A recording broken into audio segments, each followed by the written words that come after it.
old and you can't even drive? I can. Are you stupid, eh? Are you a stupid fool? Well, why can't you drive then? You can't even drive. A bit grey today, isn't it? Well, hello everyone. I'm here. Welcome to another week. And I'll just let people to trickle in. I'll let the trucks shunt their way or get shunted into the chat. And we're here for another Deepest Law. And we are gathered for the first episode in my Batman month here on Deepest Law. It has upset some of the art purists, I know, but I will, over the course of 4 shows, make a very long case as to why Batman is not your usual caped nonsense that you get with Marvel and all the other, even with Superman, all the rest of it. Batman is by far and away the best of the best of the comics, the best of the films, the best of the TV shows, etc. And it, in fact, has a significant cultural heritage at this point that should be considered part of our kind of collective ethos, if you want. And I will lay out that case over the course of 4 streams. The first stream today, I will be looking at this new movie, which I went to see last night. But before we do that, I just want to do a little bit of housekeeping. Here.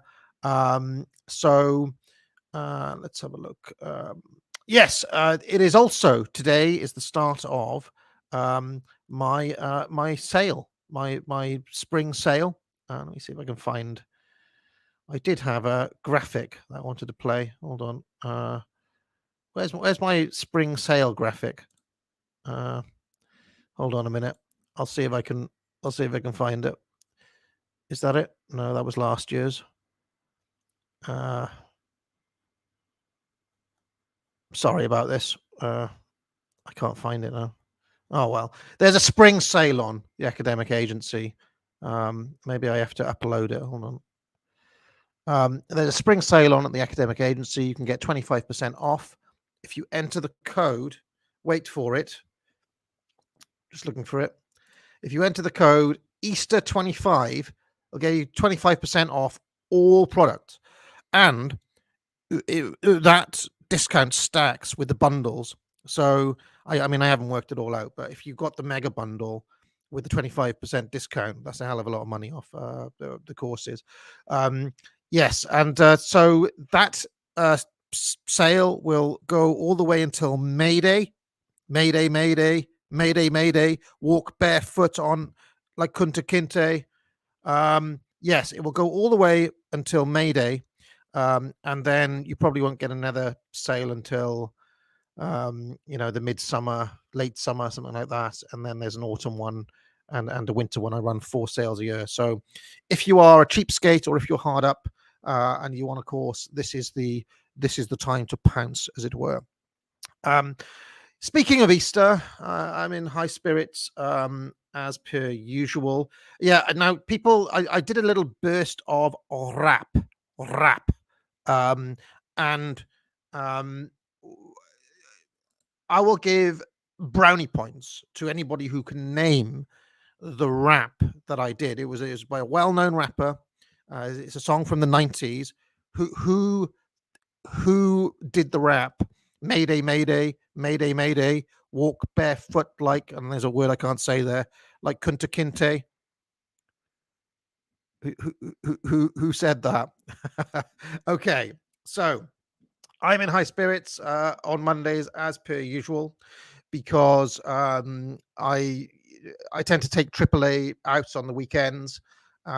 We went on a massive Easter egg hunt yesterday in this garden place I like to take. There are these giant Easter eggs, and she managed to find all 8 of them. It took us like 2 or 3 hours or something. She was even reading a map at one point, so that was fun. And then in the evening, I went to watch The Batman, and it was Busta Rhymes. How the hell do you know that? Yeah, it was Busta Rhymes, but what was the song? It was Busta Rhymes. What was the song, though? That's my question. Um, so, um, yeah, it was Busta Rhymes, but what was the song? I mean, it's a deep album cut, so it was. I think it was from Extinction Level Event. Was that the album? I can't remember. Yeah, rhymes galore, rhymes galore, rhymes galore. Anyway, after I did that, I came back. I made a cottage pie using lovely ground beef that I bought at the marketplace.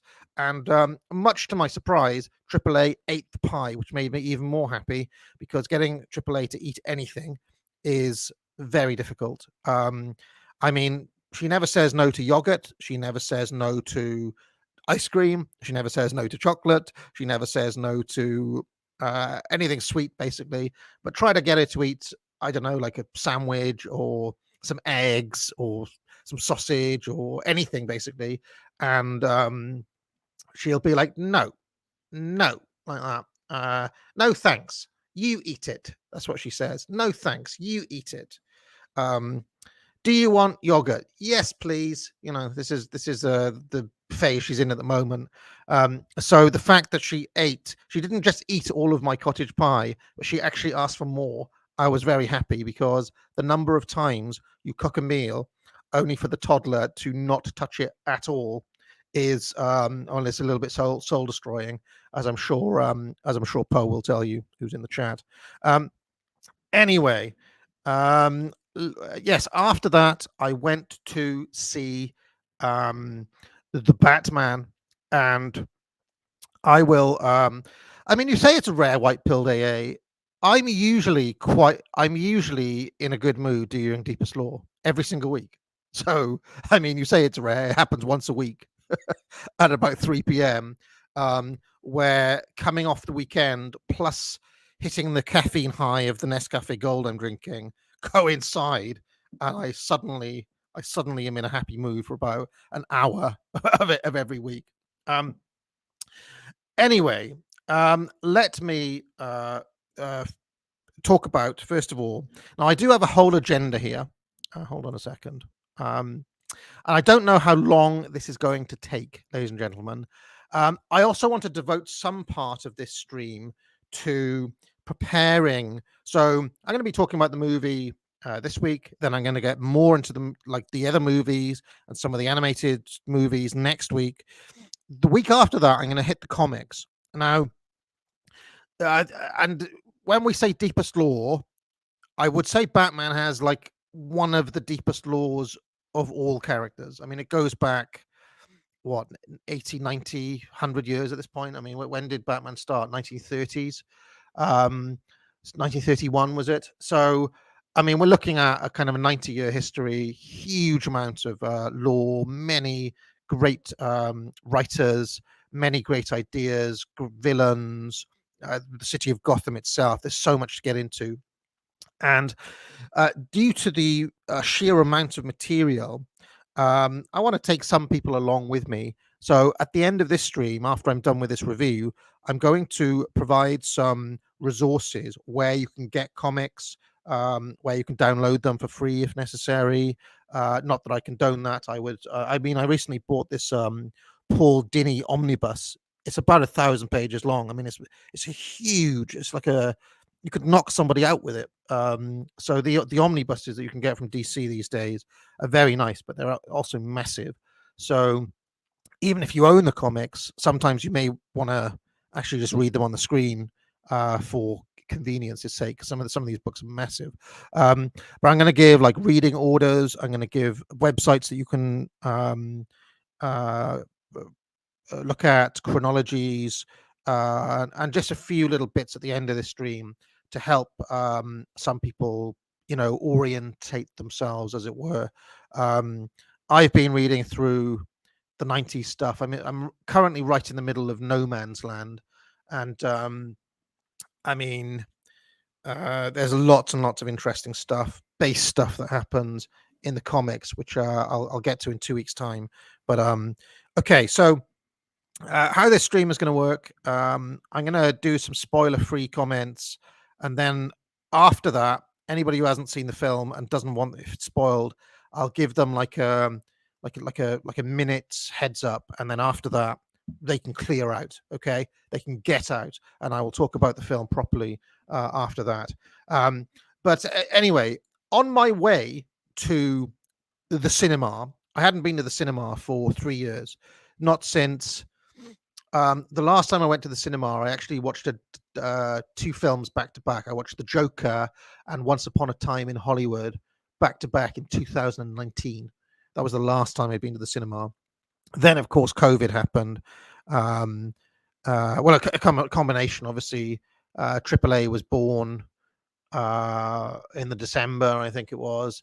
And then, like, literally COVID was right around the corner. So, the combination of those things means that you're not going to be going to the cinema in 2020.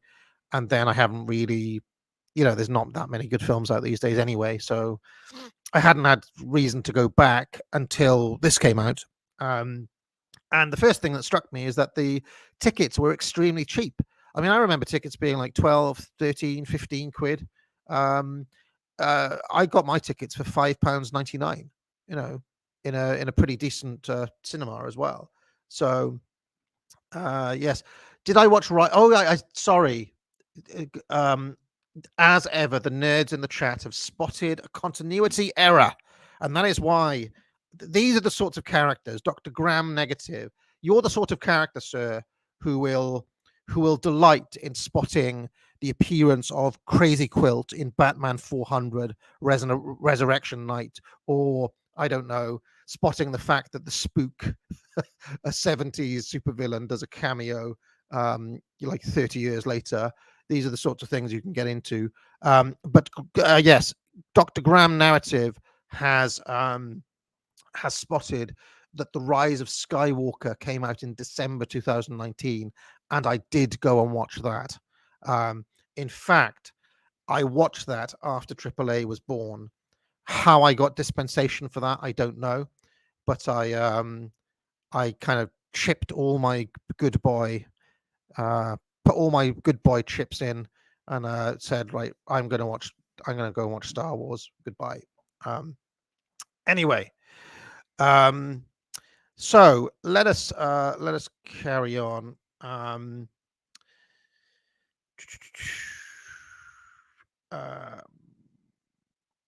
Yes, Rise of Skywalker. Sorry, I did forget about that. Yes, so and of course I was never going to miss that, despite the fact I was not the greatest fan of The Last Jedi. I'm not as down on The Last Jedi as a lot of people are, but I wasn't a fan of it, and I was still not going to miss it because of Palpatine. I am probably one of the biggest Palpatine fanboys in the world, so I was never going to miss. That. If this Batman month goes well, maybe at some point down the line, I'll do a Star Wars month as well. I'm kind of interested in the Obi-Wan series that's coming out. And again, like, I know people will complain, like, the pause, woke stuff and so on, but these things are part of the bigger culture in quite a major way at this point. So they have like deep history that goes back a long way, and whether you like it or not, these things are like part of the culture now, and they're kind of a shared language that we have. I have never been keen on the Marvel universe stuff. I just think it's hideous. I have never been that much of a fan of box set culture in general, but I have been a fan of Star Wars and of course of Batman, especially of Batman, which we'll get into. Now, anyway, on my way to the cinema, I hadn't been to this particular place for some time. I don't actually like. There are a couple of cinemas close to me that I don't like. They're old Odeons. They're nice to look at from the outside, but how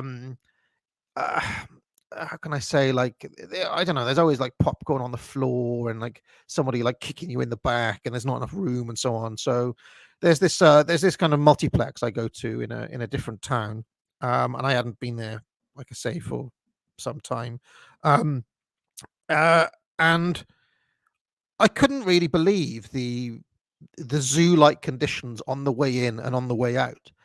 I mean, I don't know if the lockdown has done this or if it's just a new fashion thing, but there were a lot of young women around who basically, I mean, they're basically going out in a pair of leggings with everything hanging out, um, and like really, really skimpy. I don't know what you call them, like boob tubes or whatever. So everything was hanging out. It was all like, and their faces are caked with makeup, and I don't know what this. They do these like thick eyebrows, so it's like thick makeup, thick eyebrows. They look like clowns, and so there was a moment where I was like, "Am I on like?" I was on the way to see Batman, but these girls could have been like Harlequin goons or something. They could have been like Suicide Squad, or I don't know. Like it just really seemed like, what on earth is going on? And anyway, as I was leaving, there was this group of girls again in a convertible driving around. Three of them were how can I say, like, up out of the roof. They were all like sitting up out of the roof. They had music blaring out and like waving their arms, tits everywhere. I was like, what on earth? This is like, I mean, it felt like, I've been reading No Man's Land. It really felt like I was in like Sodom and Gomorrah or something, or like a civilization that's falling apart. So the journey in and out to the cinema was just horrific. And like the everything was scabby compared to how it used to be. It's like the toilets hadn't been done out. Everything's like decaying in this grotesque way, you know. But the state on the young girls these days, I tell you, I mean, I don't want to sound like any more like an old man than I am, but I don't remember this level of kind of repulsion that I'm seeing around the place at the moment. But yeah, so I don't really know what's happened to the social fabric. So yeah, it truly was ashes of civilization. Yeah, but that combination of I mean, where does this hanging out of convertible cars come from? We're not in bloody LA, you know. You're not in LA. You're like in the fucking home counties. What are you doing? Where are your parents? This is the state of things. It all started with Tim Westwood. Do you remember the Radio 1 rap show? Tim Westwood. It all started with him, and now look at the state of things. Anyway, yeah, let us. Yeah, now, funny enough, Yiz, I can see Yiz saying that I was wrong. It was bad. When I relayed this story to Mrs. AA afterwards, she said it's going back like the late 90s. Then I remember that stuff happening in the late 90s. She said, so it's like there's been a cycle, if you want, of like, because it's true that the late 90s were a time where you would see like gangs of girls out like that and kind of bad lewd behavior on the streets. And then I guess the millennials proper were quite conservative in their actual behaviors. Like they didn't drink much, they didn't get rowdy in that, they were bit more well behaved. But now I don't know if it's pent up frustration from the lockdown or whatever, but it really was like, I mean, it felt zoo-like. That's the only way I could describe it. In fact, coming out of the film, I thought, actually, would you rather live in Gotham or would you rather live here? I was thinking maybe I take Gotham. Gotham looks more civilized in a way. So yes. Anyway, so where shall I start with my review of the I mean, more than tits out, mate. It was just horrific. And they were aggressive as well. And I really did feel like it's the first time I felt like a kind of old man. I felt like kind of Harry Brown or something walking through. Ever see that? Ever see that Michael Caine movie? Anyway, anyway. Um, so um, I want to start my review of Batman now. I've done my shillings. Remember the spring sale, Easter 25% off, etc. Now I'm going to give spoiler-free comments. I'm going to give some general comments on the movie, and then anybody who doesn't want it spoiled should leave. Should leave the chat and leave this stream if you don't want the film spoiled, because I will be doing a full spoiler review after this. Okay. So the first thing to say about the Batman is that it's fucking long. It's like 3.5 hours long, and it is essentially a slow film noir detective movie with obviously with Batman involved in it. Okay. And for that reason, I mean, I enjoyed it. Okay. I enjoyed it. But I am also the sort of person who, uh, doesn't mind watching a 3.5 hour slow detective movie. I got the sense that a lot of the pond life who I was sitting there with were getting a bit restless during the film. I saw several people walk out during it. And when I was leaving the cinema, there were a couple behind me, and the woman turned to the man and said, "Oh God, it was slow, wasn't it?" So that there is that to contend with. Um, and I do know some people don't like those sorts of movies. Um, I compare it to things like Tinker Tailor Soldier Spy, or I don't know, the Zodiac. I mean, it's essentially a noir detective movie with a Batman theme. Now, I will also say that for me, as somebody who's into the deeper lore of Batman and the comics and so on, I felt that the tone of the film, the depiction of Gotham, this is a young Batman in his second year, and this is pretty well signposted through the film. To me, it captured a lot of those grittier elements of the comics. It reminded me especially of Frank Miller's Year One, but also of the Long Halloween and Dark Victory and that whole kind of early cycle.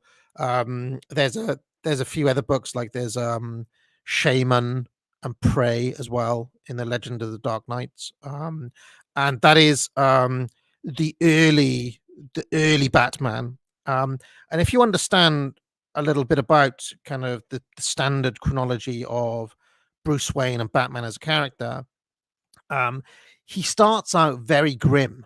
He's a very grim and determined character, and it takes in the comics, it takes recruiting Dick Grayson as Robin to lighten him up a bit. And it's commented on by the other characters, like Alfred is constantly saying, "Oh, this young boy is bringing out a different side of you, Master Bruce," and all this sort of stuff. Um, a- and he kind of learns how to lighten up with Robin around, and he learns how to um, uh, take on the playboy Bruce Wayne persona. But this film is set before any of that happens, where you're still dealing with the young, dark Batman who hasn't. He's still a bit kind of rough around the edges. And I enjoyed the fact that it was so open in being set there, and it kind of didn't really hold the audience's hand. It just was like, and that was the other thing that I thought was good from a. And again, I'm not going to give away any spoilers, but the fact that they were like, listen, you know Batman's origin story, you know who he is, you know Bruce Wayne, you know Gotham. It's like we don't need to reestablish all of those things. So the film did not waste any time whatsoever in reestablishing Batman's origin story, because we all know it. It's popcorn and pearls, as they call it. His parents are coming from the opera, they get shot. So everybody knows Batman's origin story.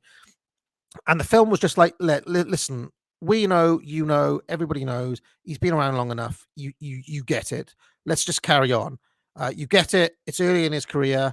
Jim Gordon is not Commissioner Gordon yet. He's still Captain Gordon or whatever he is. And let's just and this is early in Batman's career. Let's run. And I enjoyed the fact that it did that. And there was not that much hand holding. But generally, I thought that it probably won't be a film for many mainstream audiences. And I haven't really looked at many reviews because I wanted to give my own takes type thing. But I'm interested to know how mainstream audiences have taken to the film, because it's a very gritty film, and it owes more to 70s kind of crime stuff like Dirty Harry, French Connection. It's more of a kind of that sort of film mixed with noir. So I'm just interested to know how mainstream audiences have taken to it. So I have no idea, because I haven't seen that yet. So yes, those are my spoiler-free comments. Those are my spoiler-free comments. I will give people 30 seconds to clear out. In fact, what I'll do is I'll play a trailer for Foundations of Politics, and by the end of that trailer, anybody who is still here has no excuses. If you don't want the film to be spoiled, I'm giving you the chance to get out now. All right. Foundations of Politics, only £350. Buy it now. See the world as it is and not how it ought to be. History is the graveyard of aristocracy. Who says organization? Says oligarchy. Who decides? Who interprets? The extremes of individualism and socialism meet. That was their predestined course. Foundations of Politics, only £350. Buy it now. All right. So people who don't want the film spoiled should have been cleared out. Now I will be doing a spoiler version of the review and a deeper version of the review. Okay. Now the difficulty with these sorts of things, with something like Batman, is that there are multiple ways of approaching it. You can approach it as a film fan, or you can approach it as a Batman fan. And being both of those things, both a film fan and a Batman fan, I'm going to try to do my best to combine those two different lenses in my approach. Okay. So the first thing to talk about is the plot. The main villain of the story is the Riddler, and then the Penguin is also there as well, early in his career, as the number 2 of Carmine Falcone, or Carmine Falcone, who's one of the major organized crime bosses in the city. He's known as the Penguin, but he's not like the top level villain that we know, in the comics and at the medium. Also knocking around is Catwoman. In this version, Selena Kyle is actually working as a dancer or something, or working as a waitress in Penguin's Iceberg Lounge. So what really happens? Also, in this, like, as the story picks up, Jim Gordon, who is a captain at this point, not Commissioner Gordon, he's still a cop basically on the streets, or a detective or whatever. He has already made friends with Batman, as per Frank Miller's Year One. Batman is young. We're told his parents died 20 years ago. He's clearly a much younger man than the Ben Affleck Batman, for example. I mean, Ben Affleck's Batman is Batman towards the end of his career, leading the Justice League and, being a grim, dark bastard that he is. So like, I mean, again, the Ben Affleck Batman is kind of true to Batman's overall arc as well, because the Dick Grayson Robin grows up and becomes Nightwing, and then he takes on various other Robins, and the second Robin is killed by the Joker, and this like makes Batman a lot grimmer. Like, he loses that lighter side again, and I mean, he just gets grimmer and grimmer and grimmer as the years go on, to the point where his kind of self disappears into the Batman. And this was always a danger early on, and it does actually happen. It does consume him, like by the time he's 20 years into his career. And in this film, you see all of the kind of warning signs that will happen, and it's pretty well signposted. So what happens? I mean, I guess one of the slight criticisms that you could have of this film is that even though it's 3.5 hours long, not that much happens in it, really. I mean, the Riddler in this has a new origin story. He's not the Edward Nygma. In fact, we don't really know what his name is. He's played by Paul Dano, and he's this kind of we're told he's an orphan, and he's kind of interesting politically, because he thinks that the Gotham elites are all liars. They're all crooked. There's corruption is rife, and he starts picking off Gotham elites one by one. First the mayor, then the commissioner, and then various other people. And he wants to. He's committing these murders and leaving clues for Batman all the way through it. And he sends these letters, to the Batman, and being the Riddler, he's leaving clues as to what he's up to and what his next move might be, and so on and so forth. Now I will say that the Riddler is probably the hardest Batman villain to write for. I mean, I mentioned Paul Dini. Paul Dini made his name on the Batman the Animated Series, and he is one of the very few writers in history who've managed to get the Riddler right. He gets it right in the animated series, and then years later, when he takes over on the Detective Comics, he gets the Riddler right in the Detective Comics as well. And one of the reasons that the Riddler is so hard to get right, well, there's a couple of things. The first thing is that he is meant to be kind of a next level genius. He is meant to be like a 200 IQ genius, the Riddler, and obviously the writers are not 200 IQ geniuses. So coming up with plots that are clever enough that they'd ring true for the Riddler is very difficult, notoriously. The other problem is that, and I actually think that the Batman fell foul of this a few times. The other problem is that the whole thing of Riddler giving Batman riddles and him standing around and trying to solve them is very strongly reminiscent of 1960s Adam West Batman. Okay, Frank Gorshin, who to my mind is still like the definitive Riddler. When I think of the Riddler, I think of Frank Gorshin from Adam West. There's a lot of kind of like, oh, riddle me this, Batman.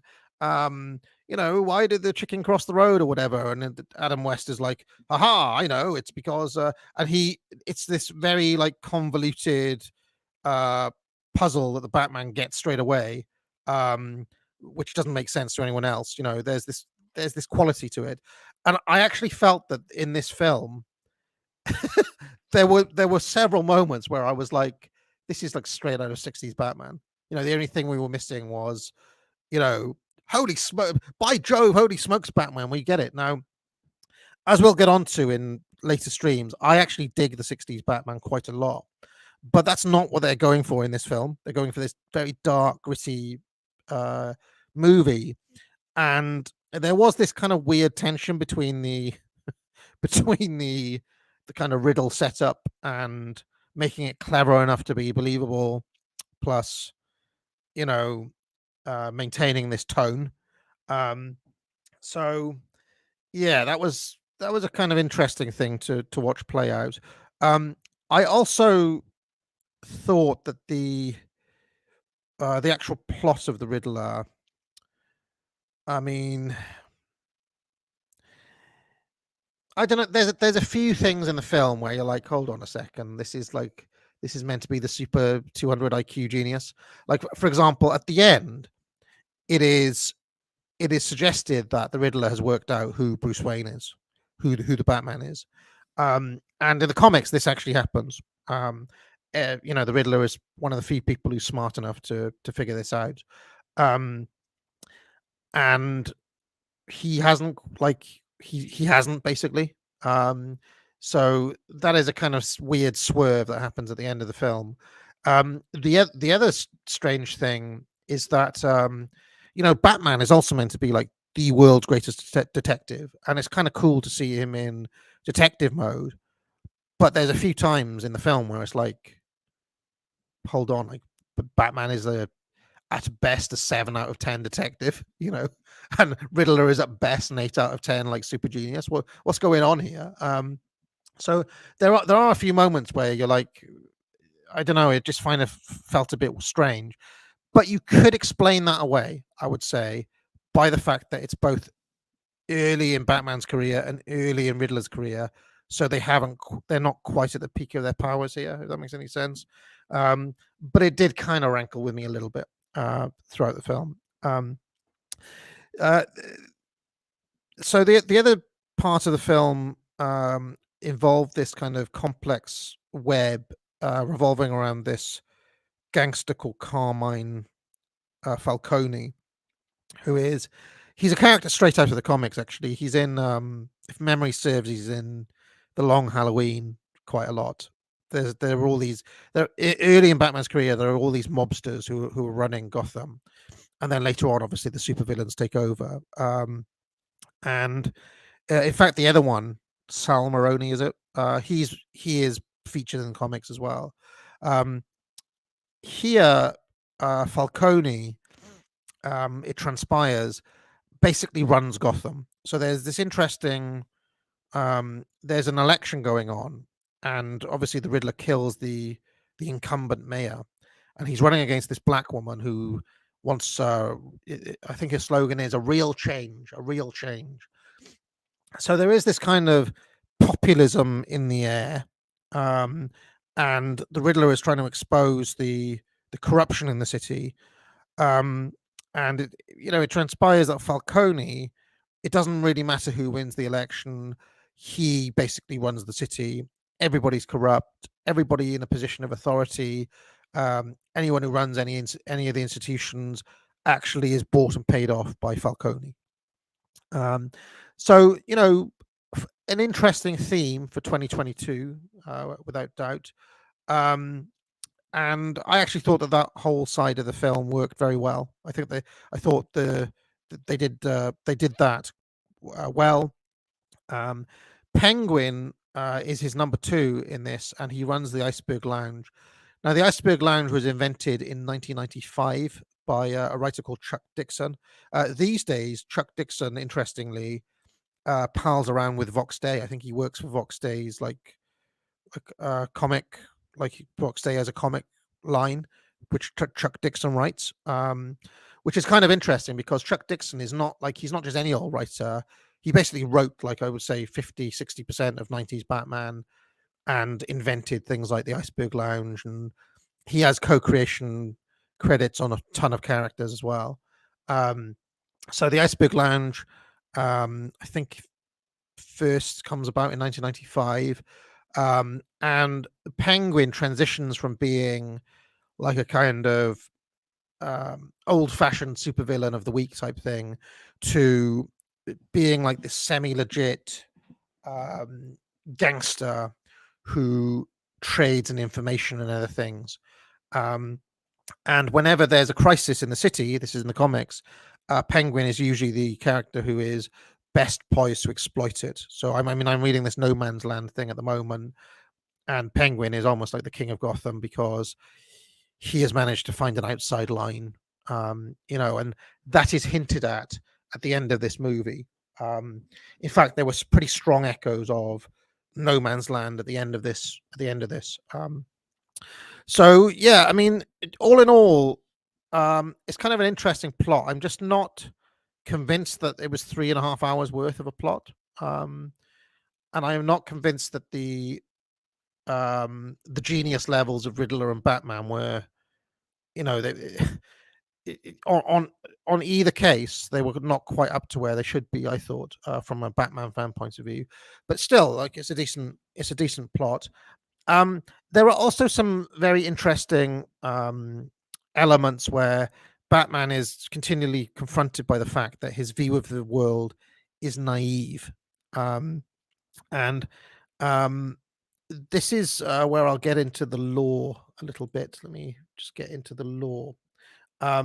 So the lore, as opposed to the plot, I want to talk about how some of the changes they make to the lore, but also some of the ways that the film taps into enduring themes in Batman. And I would say one of the really enduring themes in Batman is that Bruce Wayne, Batman, sets himself this task of saving this city. And all the way through the film, various characters like Catwoman, for example, we learn that she was also an orphan, that her mother was strangled to death by Carmine Falcone, who also was her father. Okay, so she was like an illegitimate daughter of Falcone, and she has like a special grudge against him for this reason, and the fact that Falcone kills her friend, who's called Anamika something. I forget the name. So anyway, they have this conversation where she says, "Oh, I can." She's basically trying to convince Batman that there's nothing that he can do that's going to reform this city. Nothing that the Batman can do can change the fact that there are these evil people in the world. There are people who take advantage. Power is corrupt. People lie and cheat and steal. And she has this moment where she says, like, I can tell you grew up rich, basically, because you've got to get real, essentially. And this is an interesting aspect of the movie because he's young, he's grim, he's kind of, people have said, like an emo Batman, but there is still this kind of blue-eyed naivety like underneath it, and this is brought into tension a lot during the film by the Riddler, by Penguin and Falcone, and also by Catwoman, and he's brought face to face with these realities of life, and is his errand basically a fool's errand? As is the task that Batman has set himself destined to failure? So it's kind of an interesting kind of moral question all the way through it, which I thought they did very well, and that is also very true to the comics. That is something that I think Batman is brought face to face with time and again. For example,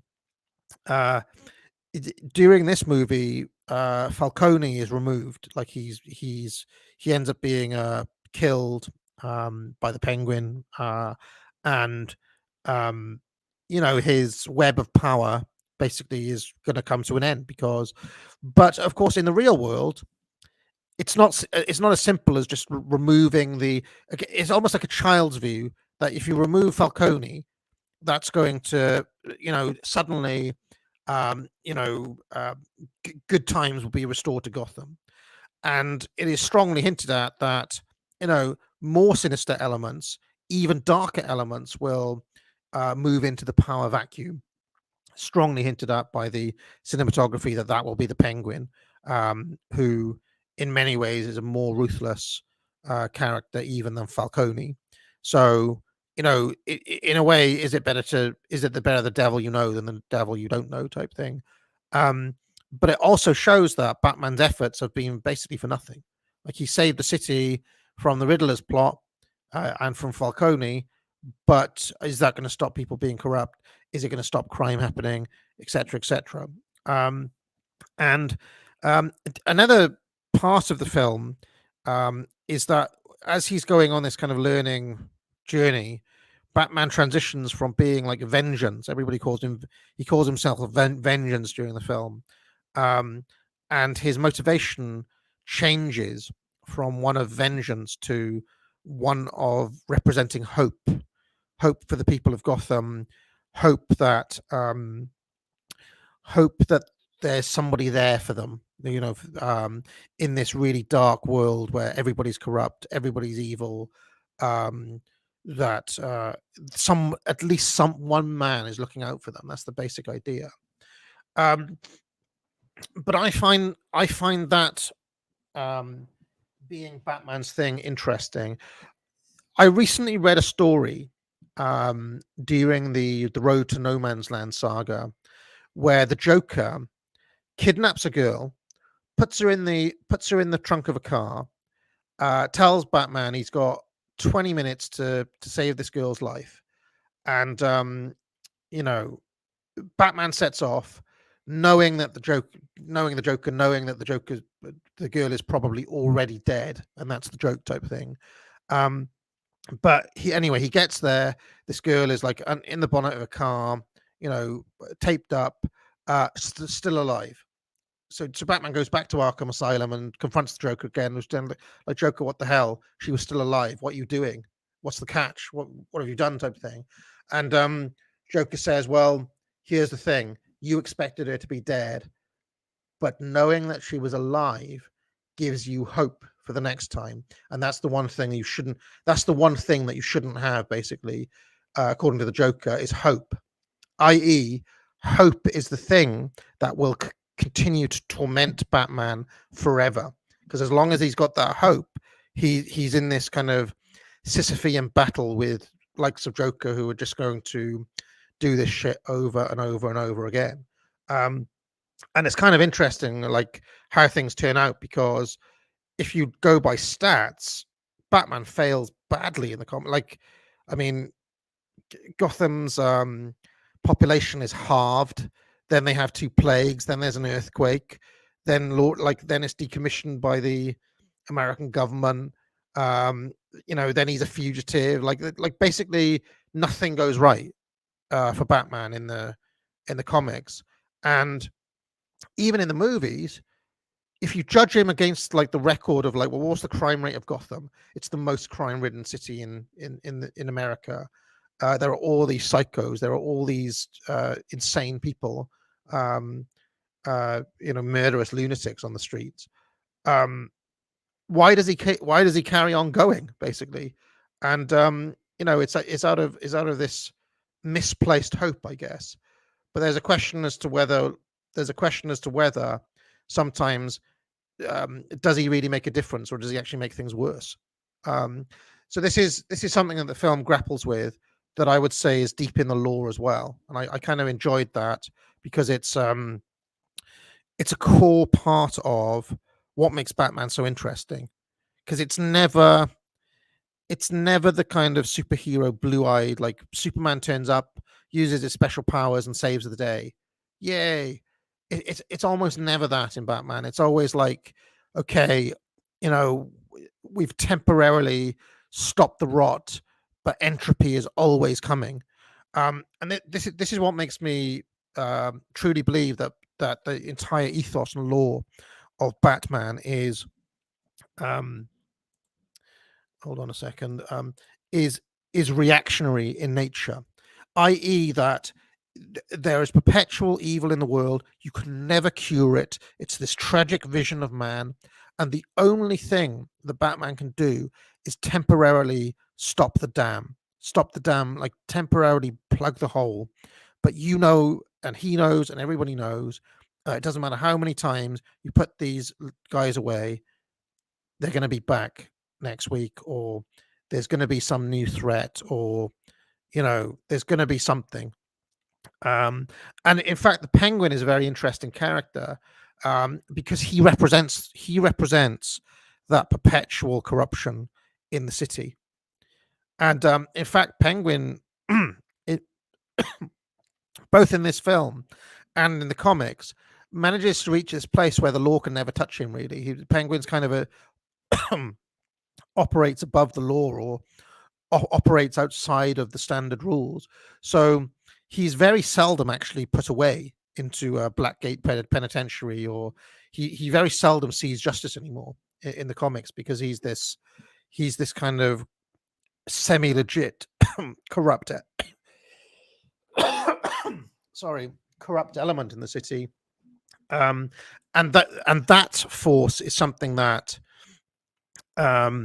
it's very difficult for Batman to come to terms with, because it's like, well, why is he even doing it?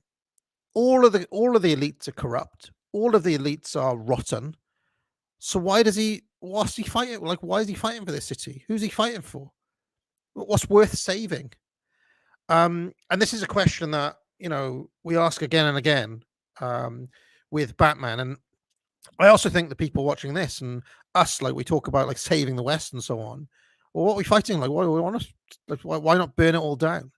And this is actually the point of view of a lot of the villains, like Ra's al Ghul. His answer is like, it's beyond saving. Fucking burn it all down, Batman. Join me. But he won't. He won't give it. He won't give up on his city, which is both seems futile, but it's also this stoic, admirable. This is what makes him a hero, because he's faced with literally overwhelming odds, and he still doesn't give in. So this is very very interesting, and I think that this is probably the strongest element of the Batman, is how it plays into those much more complex questions that are at the heart of the Batman lore in general. And I think director Matt Reeves and whoever his co-writer was, I forget his name now, I think they drew pretty heavily on 1990s Batman. I recognize a lot of the elements there are from that source material. When I come on to talk about Batman the Animated Series in a couple of weeks, you'll see that a lot of the source material there was actually 1970s source material. This source material is 90s in nature, as was the Christopher Nolan Batman. Was kind of in my view, it was a very 1990s Batman brought to the screen. So we'll talk more about that in a few weeks. Okay, so characters and performances. So I'll just go through some of the major characters. I'll talk about the hits and the misses in the film.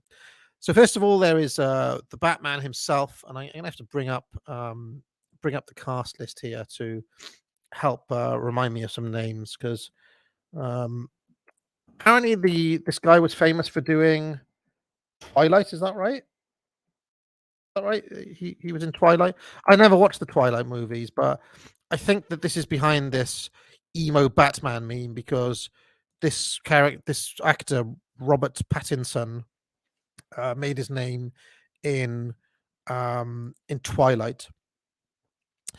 I thought that he was very good as the young Bruce Wayne, as the young Batman. There were moments where he was walking as if he was like Frankenstein or something. He was very clumpy. The suit is like obviously big, and it's bulky, and he's not quite moving with the grace that you may know, that the Batman would come to have later. And I don't know if this is a stylistic choice, or whether they were trying to emphasize the fact that this Batman is still a bit rough around the edges. That he still hasn't ironed out. He's still not he's not the finished article in this. And I thought that he had that this slight awkwardness that he had did that very well. Also interesting is that Bruce Wayne basically doesn't exist in this film. And and if you know anything about the Batman lore, um, the mask is Bruce Wayne, right? And the Batman is the real person, and he wears Bruce Wayne as a mask to the outside world. I mean, as we'll talk about in the comics, there are a few moments where he's pretty open about this. He's like, I don't exist as a real man anymore. I am consumed by this and this only. This is all I am. Now, this is also true in the Batman. He is nothing else but the Batman in this. And he is yet to finesse, I guess, the Bruce Wayne persona to the outside world. So, I mean, we see a few scenes with Alfred where Alfred's basically like, you're reclusive. You're going to have to come out. You're going to have to do some board meetings. You're going to have to, whenever Bruce Wayne is seen in public, it's seen as a big deal because he basically doesn't go out, according to, in this story. So that's kind of interesting that he hasn't quite figured out how to do the Bruce Wayne bit yet. I thought his performance was good. I thought he was good as Bruce Wayne. Good looking guy. Good looking guy, and he could be a good, I mean, I think this was clearly setting up for some sort of sequel. And he could be a great Batman. I think it's a good start. And next we had this Zoe Kravitz as Catwoman. Now, obviously, Zoe Kravitz is black. And well, I mean, is she black? Kind of half, I guess, half and half. I don't know what you call it these days. But that was kind of interesting because that was made pretty explicit within the film as well, because obviously Carmine Falcone is white, or at least Italian, right? And it's implied that his mother was black, so that plays into the plot. Kind of interesting. Catwoman's been black many times in the past. She was black in the 60s. I think Halle Berry's played her. It's not a major deal that the race of Catwoman. I don't think. I actually thought she was decent. She looked the part. She moved like a cat. It was decent. I did think that the chemistry between them fell completely flat. I didn't believe the love storyline between them. I didn't feel anything there. It visually it looked a lot like When in Rome, which is like a kind of part of the Long Halloween Dark Victory storyline. There's like an interlude called Catwoman When in Rome. To me, it felt very obvious that was the inspiration for this. That was this Catwoman. That Catwoman brought to the screen. So I thought she was good. All of the aspects of Catwoman were good in this film. Not as good as Michelle Pfeiffer, obviously, but she'll always be like the best one in my mind. But she was good. Like, she was very serviceable. I just didn't buy the chemistry between them at all. To be honest, I've never been that much of a fan of the Batman Catwoman chemistry deal, but it can be done well. I just didn't. I wasn't really buying it in this, and to me, that felt like the weakest aspect of the film. They just didn't. They didn't nail that.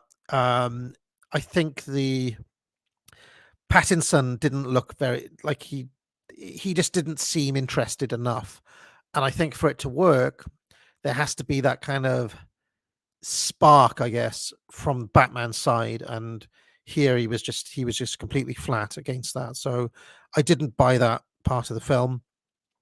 Paul Dano as the Riddler. I mean, this was an interesting take on the Riddler. He's got this. I didn't mention before. He's got this kind of social media following, where he's got this. It's not a huge following. Like, he's only got 500 followers or something.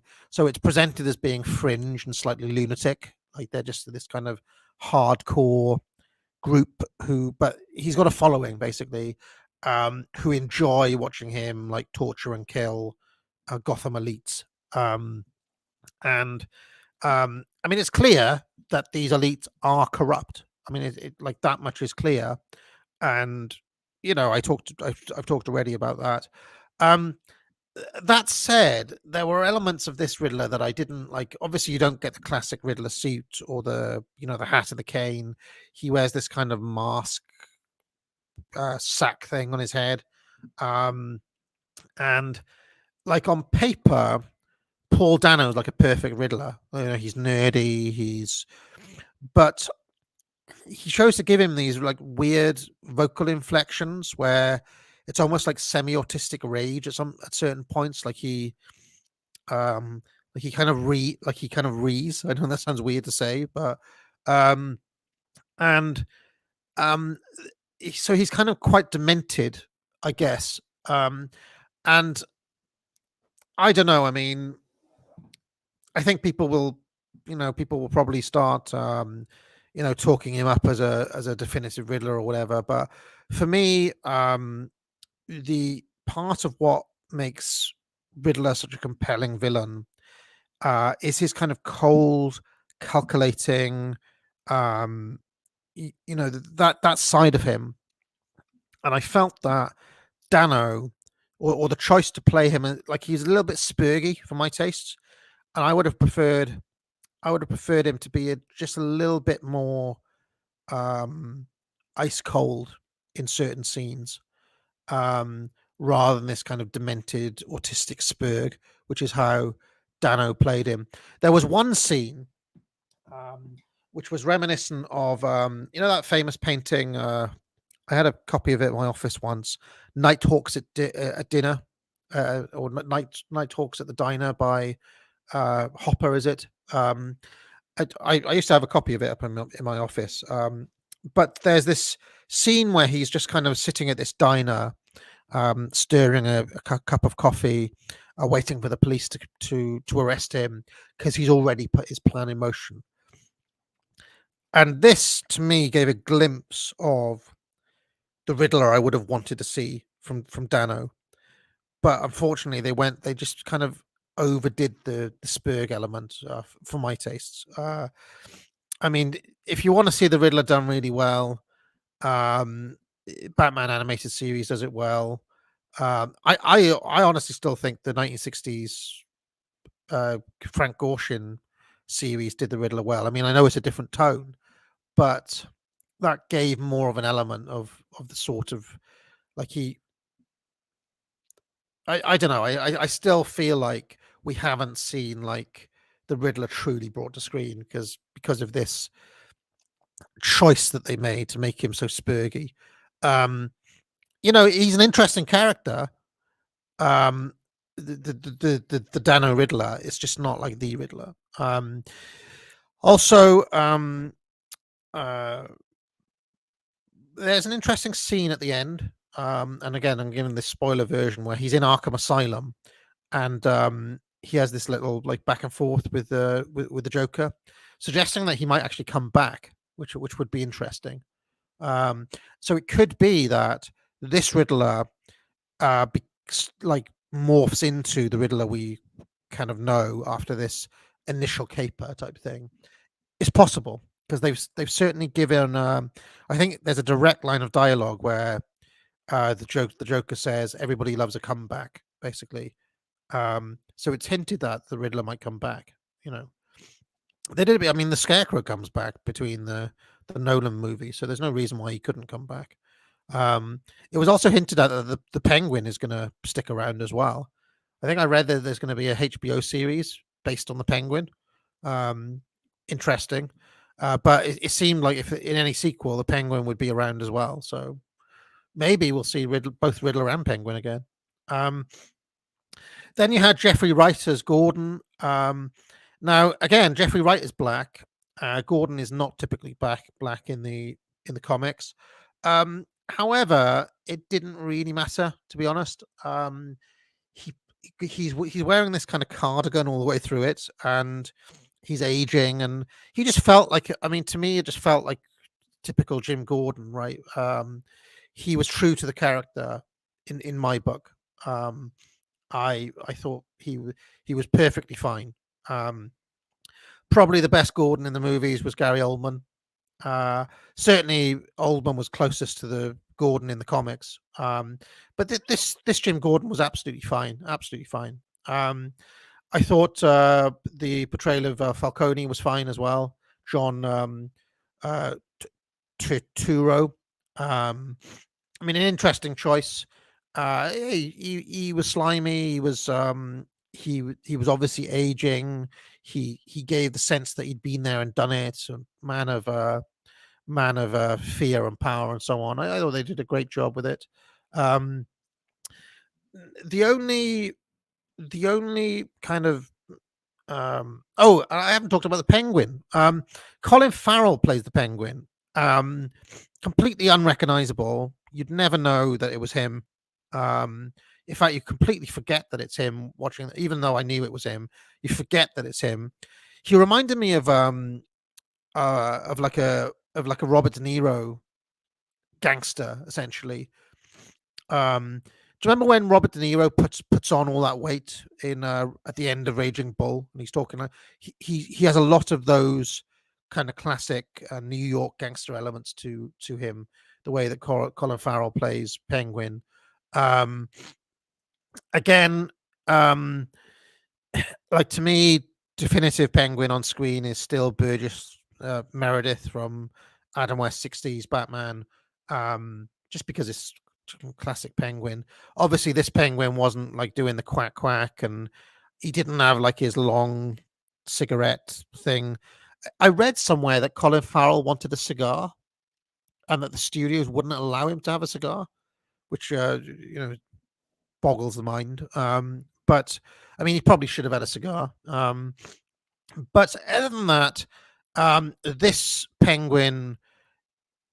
I mean, Penguin's been like this in the comics since at least 1995, if not earlier. What's that, like 30 years, maybe longer? So, arguably Penguin has been like this for a long time in the Batman lore, and this was a pretty good take on him. And it promises good things for the future. Like he's obviously on his way up here. We don't see like the finished article Penguin. So there's a pretty cool chase that happens in the film where Batman is chasing Penguin. There's some pretty funny move. One of the things I haven't mentioned is that there's very, very little humor in this film. It's a very grim film. No humor from Batman whatsoever. Very little humor from Jim Gordon. There's very few laughs. Penguin has a couple of decent little one-liners, and the very few funny moments in the film come from Penguin, which is kind of some much needed. Like, I'm not saying he's light relief, but he does provide a couple of lighter moments. But for me, the only real misstep in the film was Andy Serkis as Alfred. They gave him this kind of Cockney accent. I think Alfred should be posh, not Cockney. I didn't like the Alfred. I didn't like the relationship they had. They gave him this kind of military background. I didn't like it. It didn't ring Alfredy enough for my tastes. I mean, Alfred in the comics has always got this like little kind of pencil mustache, and has a very particular character. It was not. I don't know. It just didn't feel right to me. The whole relationship between them didn't feel right. Something off about the Alfred. Nothing against Andy Serkis as an actor or anything. I just felt they didn't get it right. And Alfred has been done well many times. I think the Alfred back in the 60s is fine. I think the Alfred in in the Tim Burton movies is fine. I think Michael Caine is fine. But this Alfred, I didn't enjoy it all. So to me, along with the Catwoman love bit, The weakest part of the film was the Alfred relationship. I just didn't feel right. So,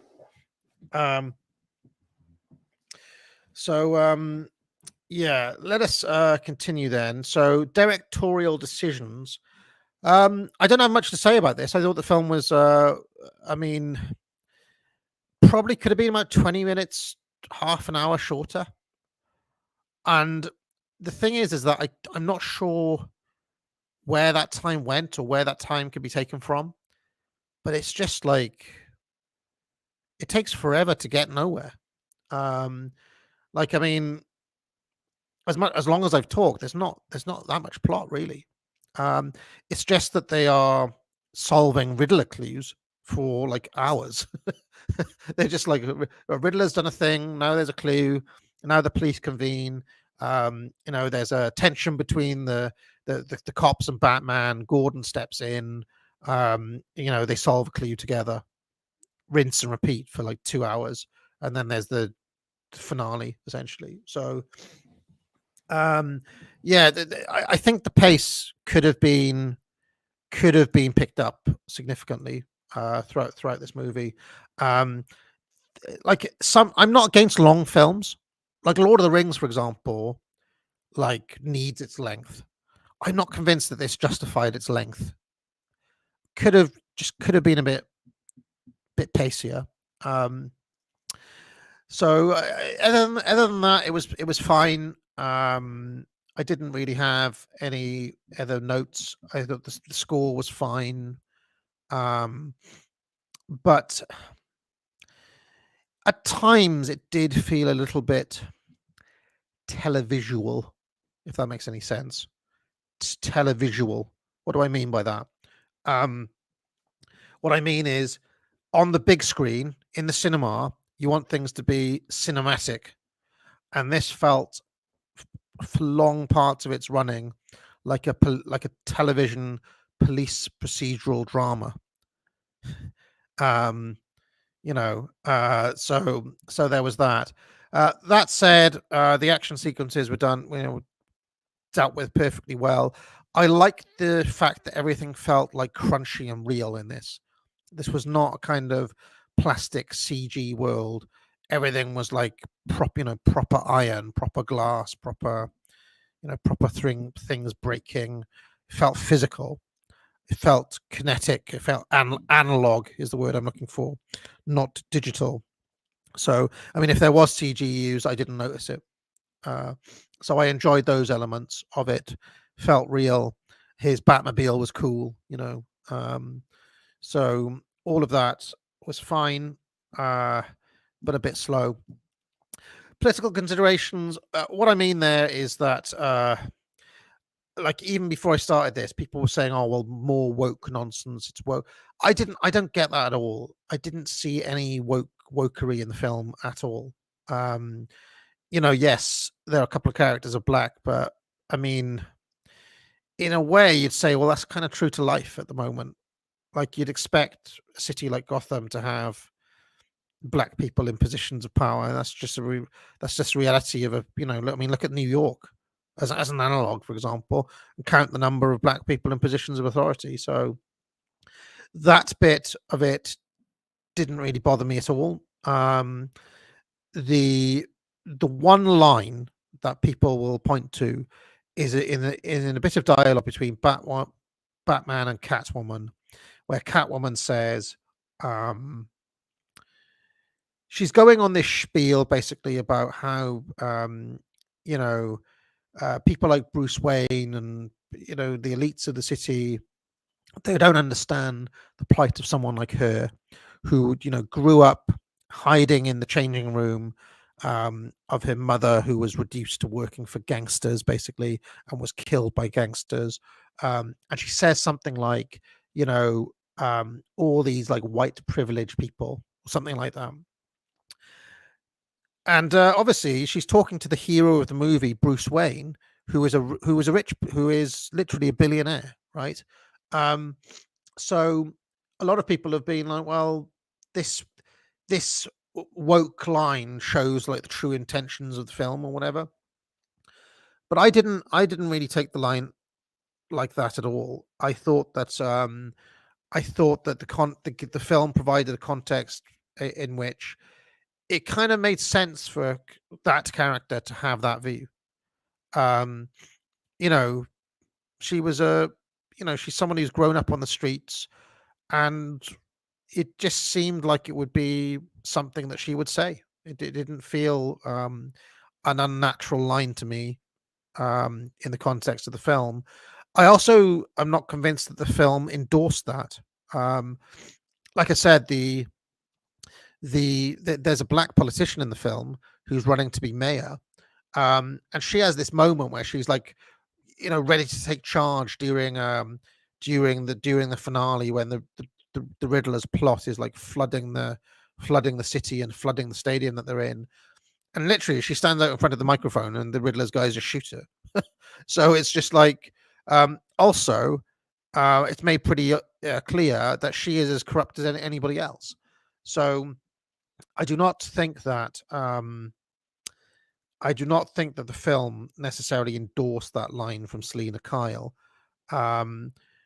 It was also a scene where that concludes with the two characters figuring out that they have more in common than they thought, across racial and class lines and so on and so forth. So I am not convinced that this was a woke movie, quote unquote, really. In fact, the wokest part of the film, in my mind, or the most subtly subversive part of the film, was right at the start, where there are these group of like clown. There's this like clown gang on the subway, and they're all like dressed in. They're not Joker's men; they just have clown gear on, and they are harassing this Asian man on the subway. And Batman apprehends them and basically just kicks kicks their ass. There's about like, I don't know, like 10 of them or something.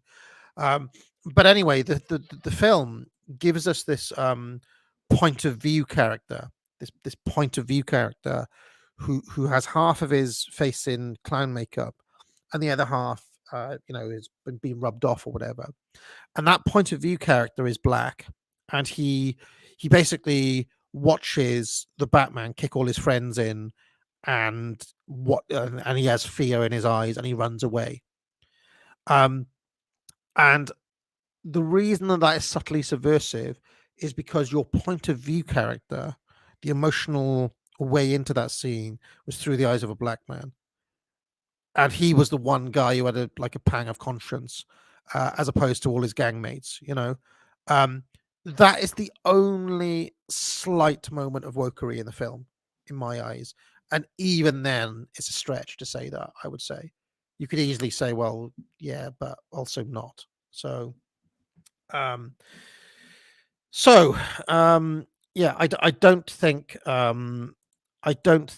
the film is that woke. Also, right, if you set Gotham in modern day New York or modern day Chicago, like half of everybody would be black, and that is not the case in the Gotham in the movies.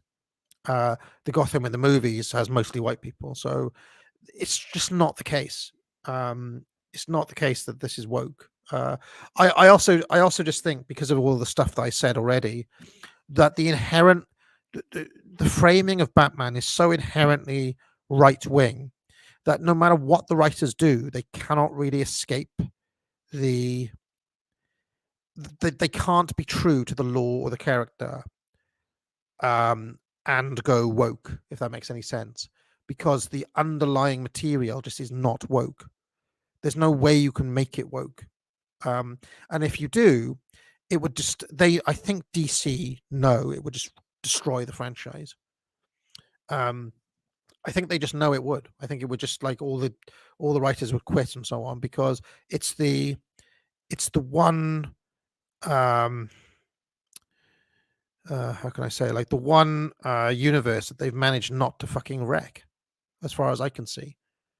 And that, so DC have always treated it with kid gloves because it's their cash cow. You you can make you can wokeify all the other stuff because it doesn't matter. But if you wokeify Batman, that's it for DC. You know.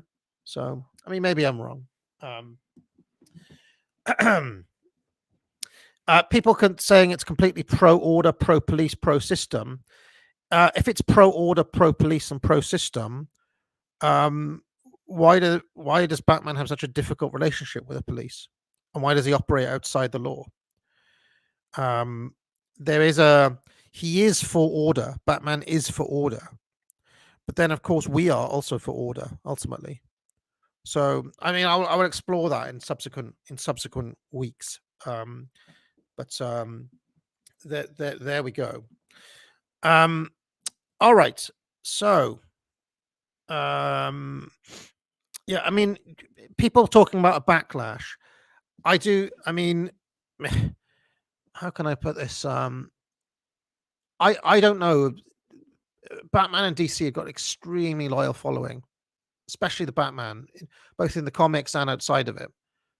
Like he's got unusual like crossover, and as far as I know, they've managed to stay true to what the character is. We haven't really seen what would happen if they try to wokeify Batman yet. I mean, we'll see, but they haven't done it for whatever reason. They haven't done it, have they? And that is because of my cast iron belief that DC Comics, whether they know it or not, are secretly on the right. So there we go. All right. I mean, yeah. How can Batman be anti-order? His villain is the Joker. You know, his number one villain is an agent of chaos. You know, he is the one who tries against all odds to maintain order, but that doesn't mean he's pro-establishment or pro the police, because the establishment is consistently seen both in this film. I mean, the police are shown to be corrupt in this film. The media are shown to lie in this film. The media are shown to have lionized an operation that was essentially fake in this movie. So I don't know about Batman being straightforwardly pro-order or pro-establishment. I don't think that's necessarily the case. And in fact, there are many times, both in the movies and in the comics, where Batman's on the wrong side of the law. There's a whole storyline called Fugitive, where the law are after him, and of course in Dark Knight, in the Nolan movies, the police go after him as well. So, and in this movie, he has a very difficult relationship with the police. But he has a champion in Jim Gordon. So, yes. All right. Anything else on this movie? Where does it rank? So I need to rewatch a lot of the old Batman movies before I decide on that. I need to figure out where I stand on. Like, I haven't rewatched the Joel Schumacher movies in 20 years, probably. I haven't rewatched them recently. I haven't rewatched the Tim Burton ones in probably a decade. I haven't rewatched the Nolan ones since they were in the movies, since they were in the cinema. So I need to go back and have a look. And I need to watch the Ben Affleck ones as well. I need to watch specifically the Zack Snyder recuts of the Affleck movies, because a lot of people said that his re-edits are actually really good, and they turn like what was horse shit into gold, apparently. So yes. Yes. So for all of that, I don't know where Batman would rank. It's definitely not the best Batman. It has too many issues for me to be the best one. But it's not bad either. So, I mean, somebody in the chat is saying I think he's going to give it 7 out of 10. I go more like an 8 out of 10 for it. Whereas some of the very best, like some of the Nolan films, so on, probably a 9 or a 10. I'm a big fan of 89 Tim Burton Batman as well. I'm also a massive fan of Adam West Batman from the 60s, including the movie. So I really have to sit down and think about that ranking. Yeah. A lot of my issues with the film are, like I said, were around pacing, were around the specific characterization of the Riddler and his plot, and around the chemistry with Catwoman, which didn't work. Whereas the relationship with Michelle Pfeiffer, for example, and Keaton worked. So all of that. Okay. Why are you laughing at Adam West? Don't laugh at Adam West.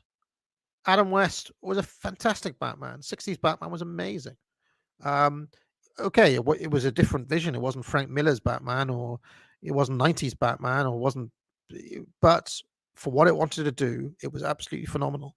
And that Adam West Batman is responsible for, it's responsible for any of us watching Batman for a start.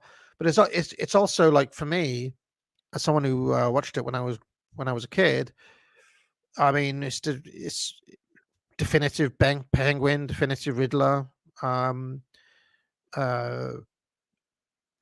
of the characters in that were really good. In fact, Adam West Batman is probably single-handedly responsible for the fact that Riddler and Penguin are in the comics at all, period, anymore. They hadn't been used for years when Adam West Batman came on, and that show rehabilitated a lot of the characters. Mr. Freeze was another one that they used. They would have been like forgotten, like Riddler especially would have been like a C-list forgotten villain if it wasn't for Frank Gorshin's Riddler. So Mad Hatter was another one. I mean, there's a bit of a convoluted story because it was the imposter Mad Hatter, but the episode on the Mad Hatter was probably responsible for bringing that character back as well. So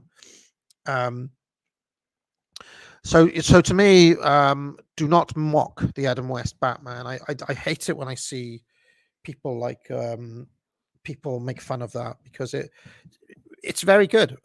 Also, some of the plots, as silly as they are ingenious. I was actually looking back on, because I knew I was going to criticize the Riddler's plot in this film a little bit.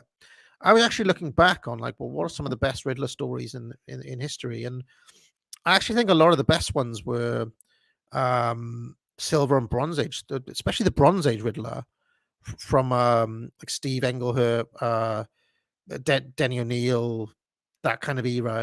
The Bronze Age. There were a lot of good Riddler stories in that era, and a lot of good Joker stories as well. And it's because they were willing to mix the seriousness with some of the quote unquote sillier aspects of Batman, that they were able to get these really complex, intricate plots. And I think a lot of that material holds it very well. Whereas when you fast forward and get into the more kind of grim, serious Batman of the 90s and so on, there was also this kind of need for everybody to be like this insane serial killer, or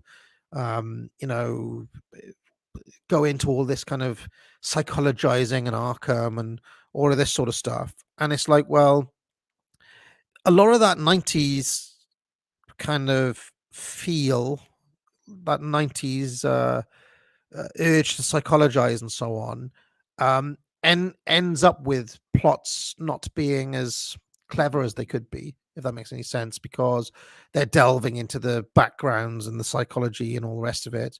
They kind of skimp on the supervillain plot, and this is what the animated series does so well. But of course, the animated series is built on top of the Bronze Age Batman, and Paul Dini, who I mentioned, who I have this omnibus of, when he took over Detective Comics, he was able to mix that.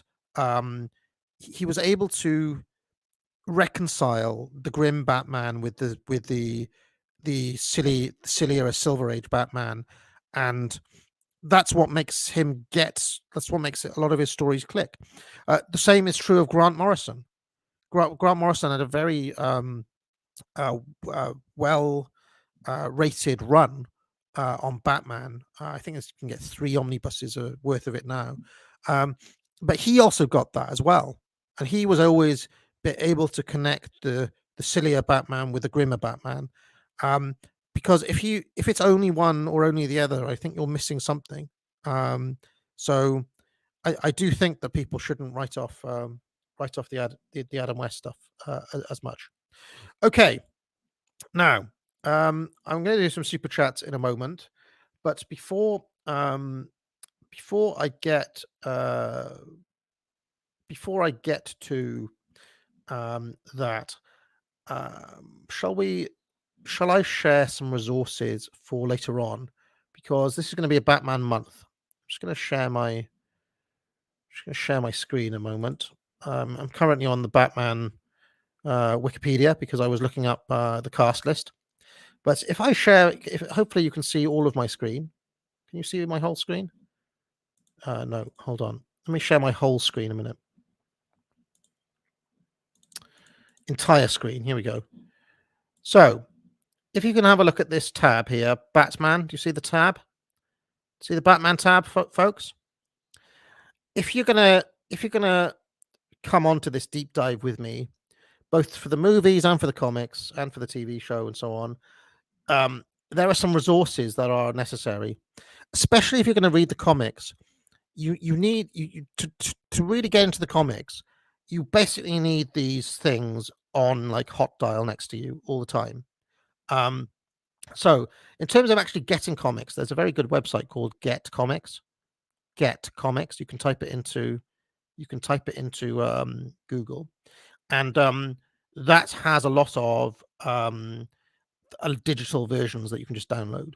I don't know how legal that is, folks, and you should pay the Penguin, you should pay DC Comics, and I have my trade paperbacks and my omnibus editions and so on. But that, if you wanted to get everything that's ever been written, you probably would need a warehouse to share to store it all. And every once in a while, you want to just look up a single issue or something from back in the 50s or whatever it is, and that has basically everything. It's got trade paperbacks as well. It's got everything. I find it a lot easier to read off the screen than I do to actually read the paper copies, especially because you can just like scroll down. So it's kind of ease of use as well. So that Get Comics is a good resource. They don't have everything, but they've got a lot of stuff. Then this DC database, kind of interesting. Now, I'll give you an example of where you need. I was reading a story the other day, and suddenly it mentioned a character called Lockup. I was like, who the hell is Lockup? And this is always happening in the comics. It's like, well, where's this guy from? And you just whack it in, Lockup, and I'll just give you a little, So in the one I'm reading, it's this version of Lockup from New Earth, the 86 to 2011, and it'll just give you a little lowdown of like who he is, where he came from, who introduced him, etc. And another very good resource is this site here. The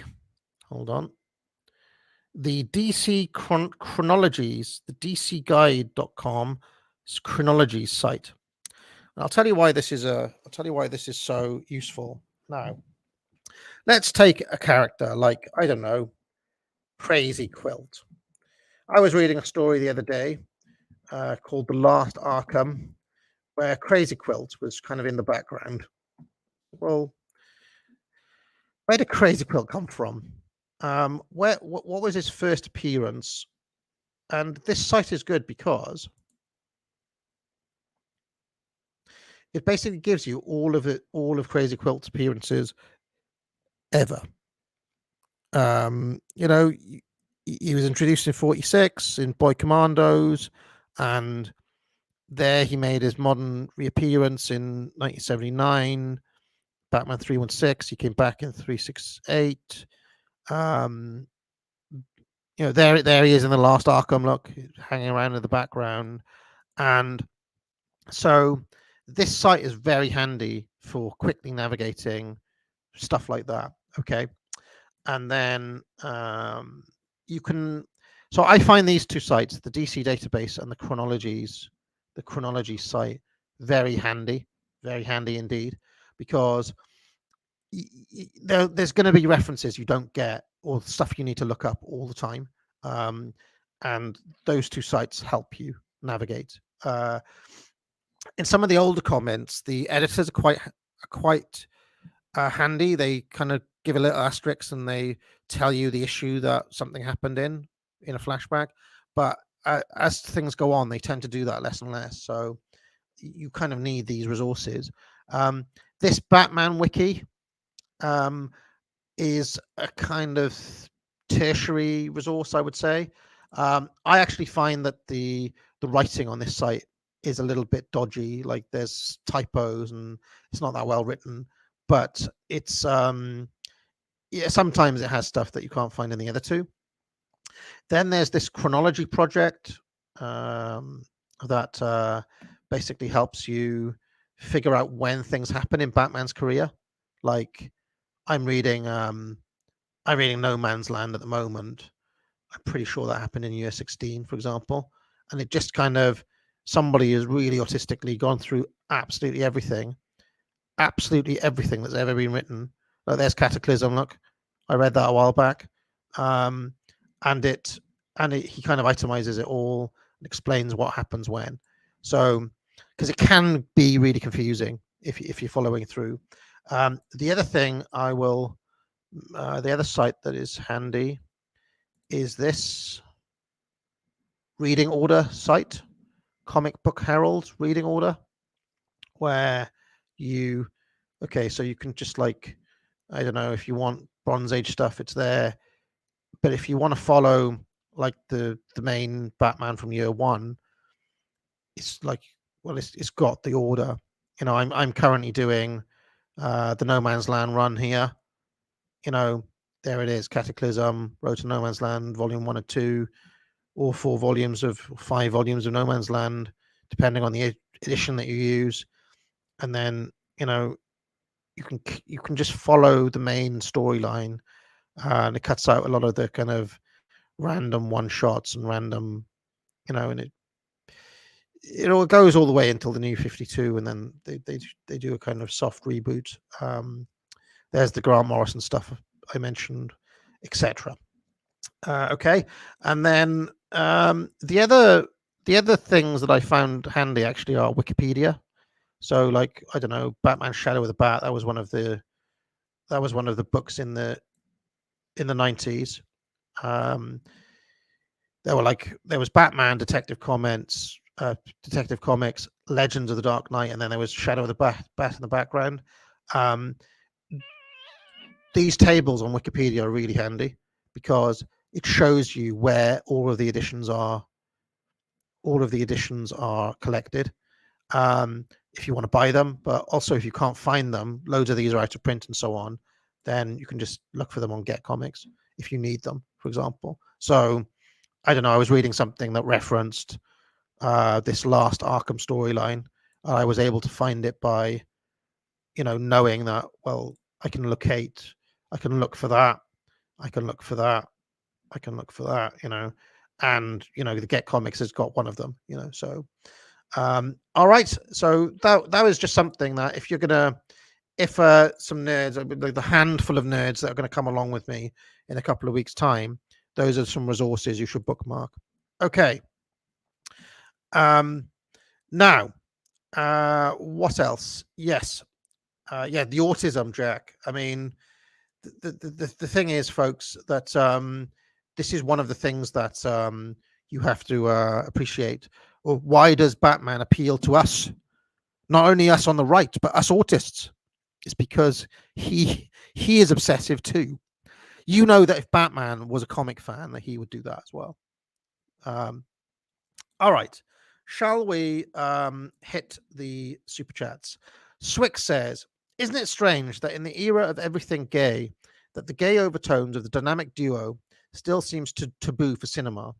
SNL used to make jokes about this with skits like the ambiguously gay duo." Well, Swick, I will say that the gay angle was a bit of a psyop on Batman and Robin. If you understand the relationship between Batman and Robin properly, Batman sees Robin like a son, or like the son he never had, later on, Batman does have a son in the comics called Damian. Spoilers, sorry. But he sees Dick Grayson as very much as a father would see a son, and Dick looks up to him, and he. So for that reason, the homoerotic stuff is just not.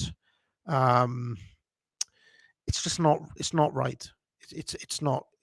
Batman is unambiguously straight all the way through the comics. He has many different love interests, from Vicky Vale to what's her name, Silver St. Cloud, to Talia Al Ghul, to Catwoman. These are all like, he is heterosexual. So, and I think the reason that DC are funny about it is because they're very protective of the canon of their canon stories, and this idea that like Batman and Robin are gay just isn't right. It's like, if you see the relationship as a fatherly relationship, it's actually very odd to now think of them as a gay duo. So I think that's why DC are funny about that, and rightly so. So there it is. I mean, I think there was a study done on gay overtones, like in the 60s or something, but it's just not the case. Batman has always been straight. The Holocron Record says, "I look forward to hearing your thoughts on the Batman, Brave and the Bold, and especially Gotham, the three best and underrated Batman shows." Well, unfortunately, Holocron Records, I have not seen Gotham. I can comment on Brave and the Bold. I didn't really like the artwork of the Batman. I mean, I watched some of it, but I didn't like the artwork that much, so I didn't really stick with it. Gotham, I just didn't have time to watch, and I just know for a fact that I'm not going to have time to watch Gotham. So my coverage of Batman on TV is not going to have Gotham in it, I'm afraid. I am going to cover Brave and the Bold. I'm even going to cover the Filmation 60s cartoon and Super Friends and stuff like that, but I am not going to cover Gotham. So I'm sorry for that, Holocron Records. I just haven't been able to get to it. Brave and the Bold was actually a comic book back in the day, and the episodes I've seen of that are fun. They're really fun. They remind me of the old Filmation cartoon from the 60s that I had a video of once upon a time. So they actually did a 60s Adam, like they did a cartoon like movie, an animated movie starring Adam West and Burt Ward, called, like, can't remember what it was called now, but like a 60s Batman cartoon, which was interesting as well. So there we go. So there we go. But Brave and the Bold was I mean, it was kind of it was a kid show, if it's the one I'm thinking of. Yeah, it was kind of got some of those elements of the Batman character, of the kind of 60s style. I will have a look now at the main super chats. Those were it for the entropy.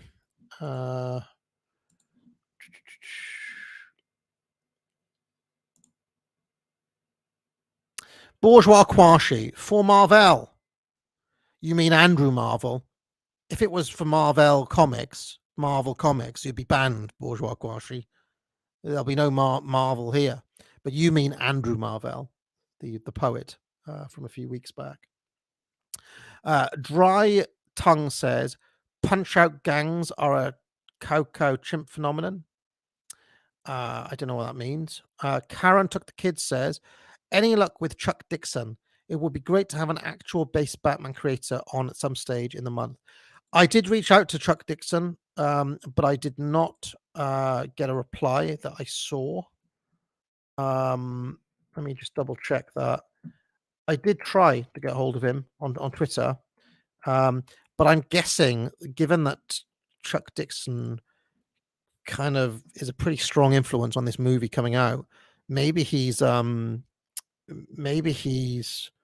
getting a lot of offers at the moment. I don't know. I mean, I don't really understand the whole relationship between Chuck Dixon and DC, because they're continually bringing out his old work in new editions and in omnibus editions and so on. Like, they've just brought out Road to No Man's Land volumes 1 and 2 in a massive omnibus, and he's the main writer on it.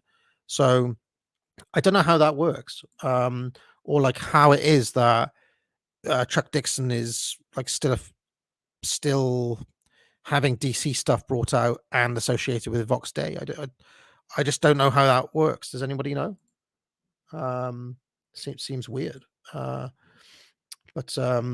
yeah, let me have a look to see if Dixon ever got back to me. Chuck Dixon was also the main writer on Robin for many years. Like, at one point, he basically wrote all of the books apart from the main Batwoman. He did like Detective Comics, Robin, some of the Bat Family crossover stuff. Like, he seemed to write all of the books at one point. But yes, I don't see any reply from Chuck Dixon. But let's have a look. No, it doesn't look like he replied to that tweet. So I'll have one more go at reaching out to him. But I mean, to be honest, I wouldn't be surprised if he doesn't come on, because it's not like he's some bloke who wrote a couple of issues or whatever. He's one of the major Batman writers of the past 30 or 40 years, I would suggest. So okay, how he pals around with Vox Day is a mystery to me. Maybe somebody knows. Somebody knows. I don't know. Yeah, I'm not Frank. Come on, Frank Miller. Yeah, the only reason I reached out to Chuck Dixon was because I know he's on our side of things, so there was a chance he'd come on. But it's no big deal if he doesn't. There's so much stuff to talk about. Okay. Karen Took the Kid says, Owen Kapler says, female superheroes are part of the pause. Well, I mean, what do you mean that they're part of the pod? Like, what female superheroes? I mean, Catwoman is kind of like an anti-hero, I suppose, but she's always been like that. I don't know what that means in particular. If you mean the idea that somebody like Catwoman could beat up a thug or whatever, I mean, maybe, but the way it works in the comics, at the very least, is that the hierarchy in the Bat family is very rigid. Like, Batman is always telling off like Batgirl and various other. He's always just been like, "This is my city. Follow orders. If you don't, you're out." All the time. So, I would say Batman is unapologetically masculine at all times, and takes no shit from any of the female sidekicks that he takes on over the years.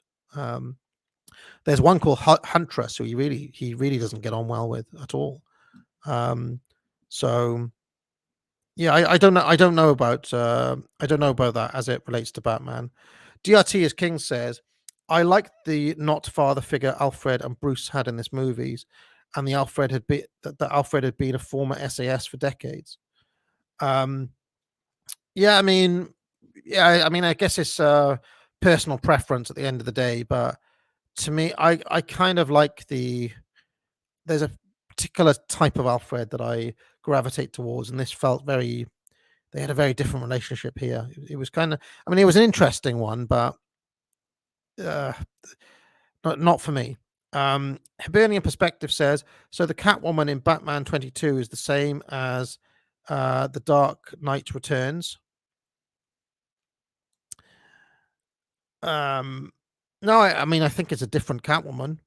I would say that the closest Catwoman that we see to it is the the one from When in Rome, the Long Halloween Catwoman.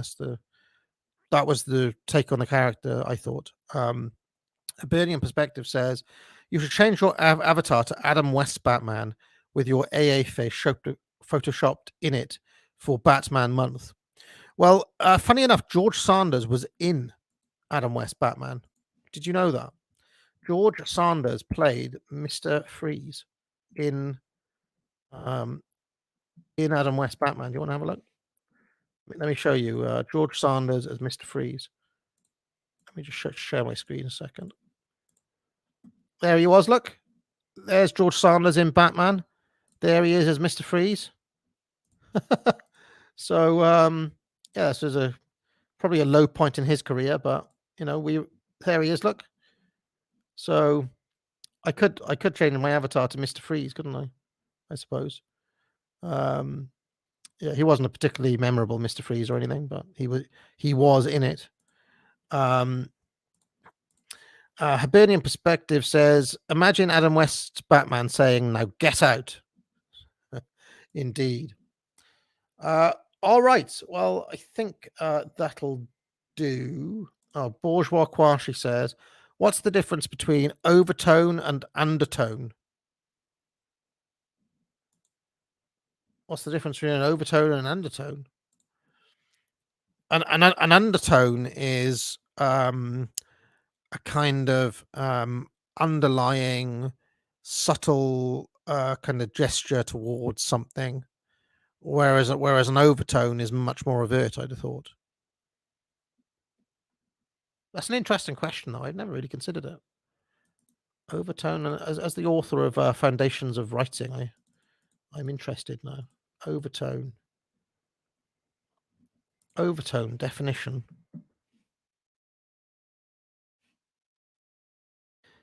Subtle or subsidiary quality, implication or connotation.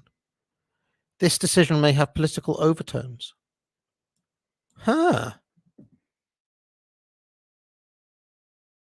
That's very interesting, Bourgeois Quashi. Undertone, an underlying quality or feeling. A subdued or muted tone of color or sound. Well. Bourgeois Quashi, it appears that there is no difference between overtone and undertone. They are the same. They mean the same thing. Well, you learn something every day, don't you? Owen Kappa says, woman dressing up and going to battle, i.e. Wonder Woman. I mean, I guess.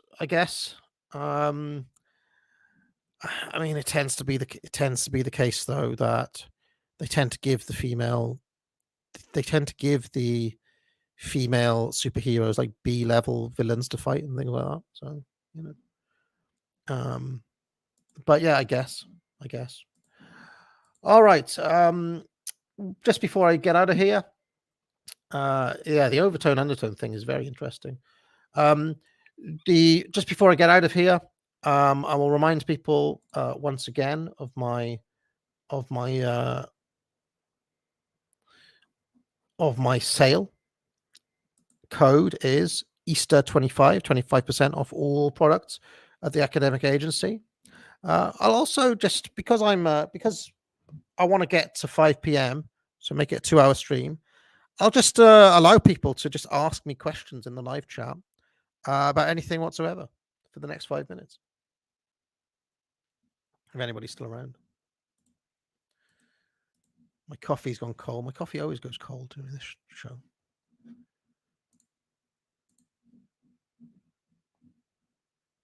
Wonder Woman has always been a psyop, lol.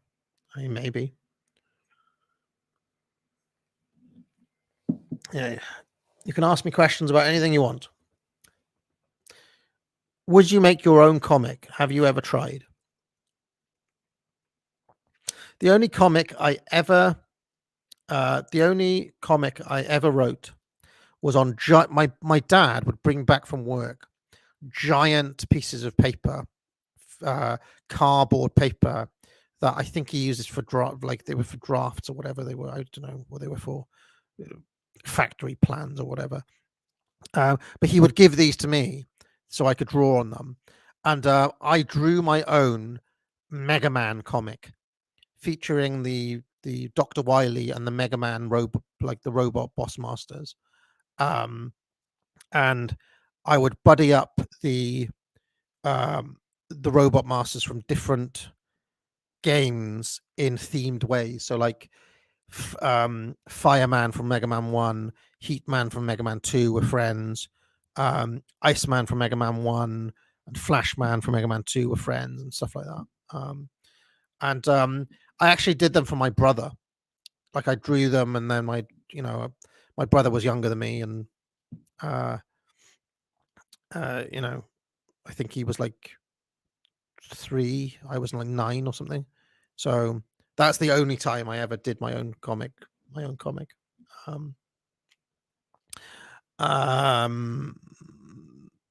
Well, let's have a look at more questions. You should read Justice League International from the 80s. Yeah, I mean, there's so much stuff to read. I haven't got around to that yet, but I've heard about that. Yes, the Eunuch says, I will be having a conversation with Evelyn today in about 2 hours called The Unsullied Perspective. Will you listen? Yeah, I probably will. I usually tune into Evelyn's show because I'm free on Monday evenings often. Yeah, I'll tune into that. Evelyn and Years have come under a lot of attack, as have I, from various members of the dissident right of late, because I host them on my shows, and I've had them on my shows, and yeah, I've come under a lot of attack for that, and I guess they're doing this stream to give their own kind of take on things. My answer has always been the same. You want me to deplatform someone who has done all the reading, who has actually organized events, who has done stuff in the real world. Like for what? Well, because they, you like some little douchebag in my comments who's never done anything for anybody, right? Who has never given me a dime, who's never like done anything for any movement, who's just sat in the chat and talked shit, and said, "Oh, how come you don't mention this group more?" Right? I should listen to that dude rather than the person who puts the work in and who's actually done stuff, who's actually made some progress towards organization. To me, that's how I judge it. The fact that they have this, the fact that they have some things that maybe they need professional help with is neither here nor there. It's nothing to do with me at the end of the day. So that is my all-purpose response to that question. I just don't think it's important in the overall scheme of things. And it's like the people who want me to, like, you shouldn't have D as your co-host because he's gay. And I'm like, well, I mean, other than that, he's a pretty good asset, I would suggest. So why would you just? I mean, I just think I honestly just don't think it's very. I just don't think it's very productive to do those sorts of things, and it doesn't matter who it is.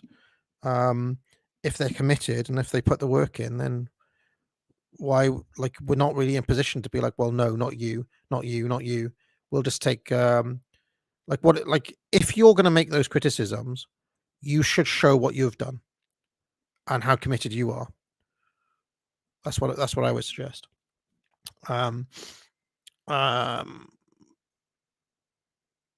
Matty G says, have you ever been to upstate New York? Of course. Richard T says, is D boycotting Batman month? I think he is. Have you read Gotham by Gaslight? I haven't, Mark.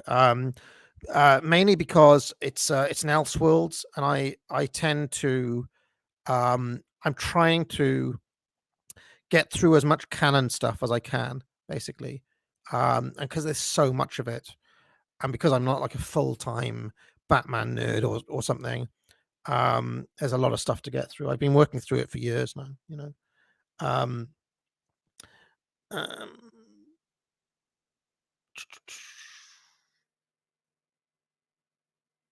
Let's see what other questions I've got here. Have you worked through the back catalogue yet? No. Another one of my ongoing projects. Yeah, I need to get back. I've listened to a lot of them, but it's still not complete. Still not complete. Are you a bigger British Empire fan, as I suspect? I certainly watched the British Empire when I was growing up. It's kind of a very decent critique of failing upwards, isn't it? Yes. Academic agent, what is the origin of Fox Lion? It comes from Machiavelli. Originally, Machiavelli identifies foxes and lions. Then it is taken over by Vilfredo Pareto in The Mind of the Society, which you can read about in that massive book, or you can read James Burnham's kind of crib notes on it in The Machiavellians. Wyndham Lewis also wrote a book with fox and lions in them as well. So, yeah, or my forthcoming book, The Populist Delusion, will tell you about it, or Foundations of Politics will tell you all about foxes and lions. AB, worst Batman villain.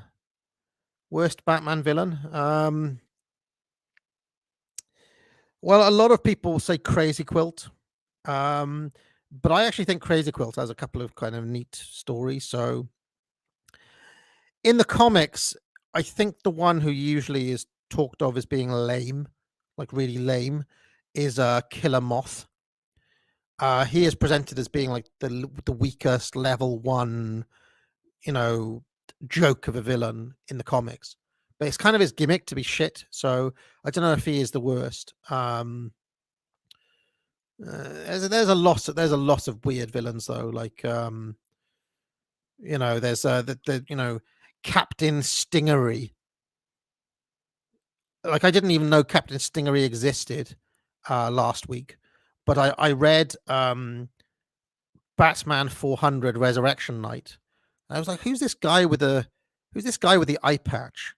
It took me ages to find out who this guy was, because there was no notes saying who he was or anything. Captain Stingery, a wannabe pirate.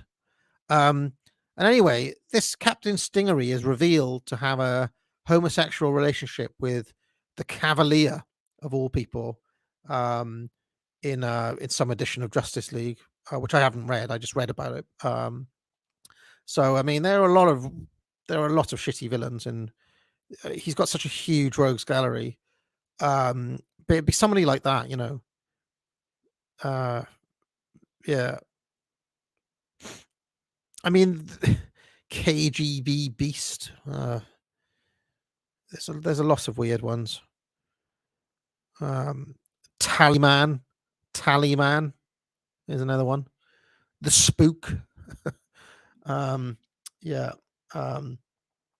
In Batman the Animated Series, the Condiment King. Do you remember him? Or Egghead in Batman 66 series. Egghead is pretty shit. Yeah, one of those probably. Yeah.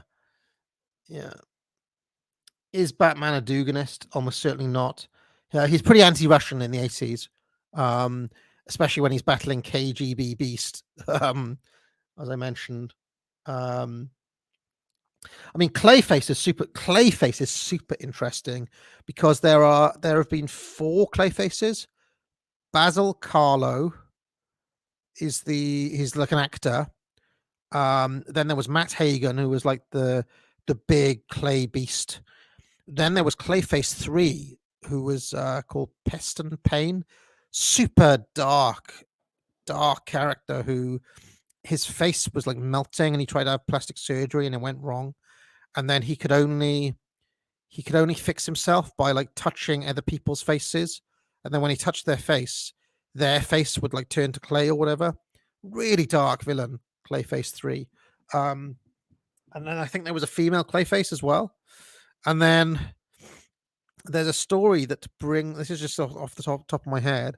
There's a story that brings all of the Clayfaces back together, apart from Matt Hagen, who's dead, but it brings the other three back together.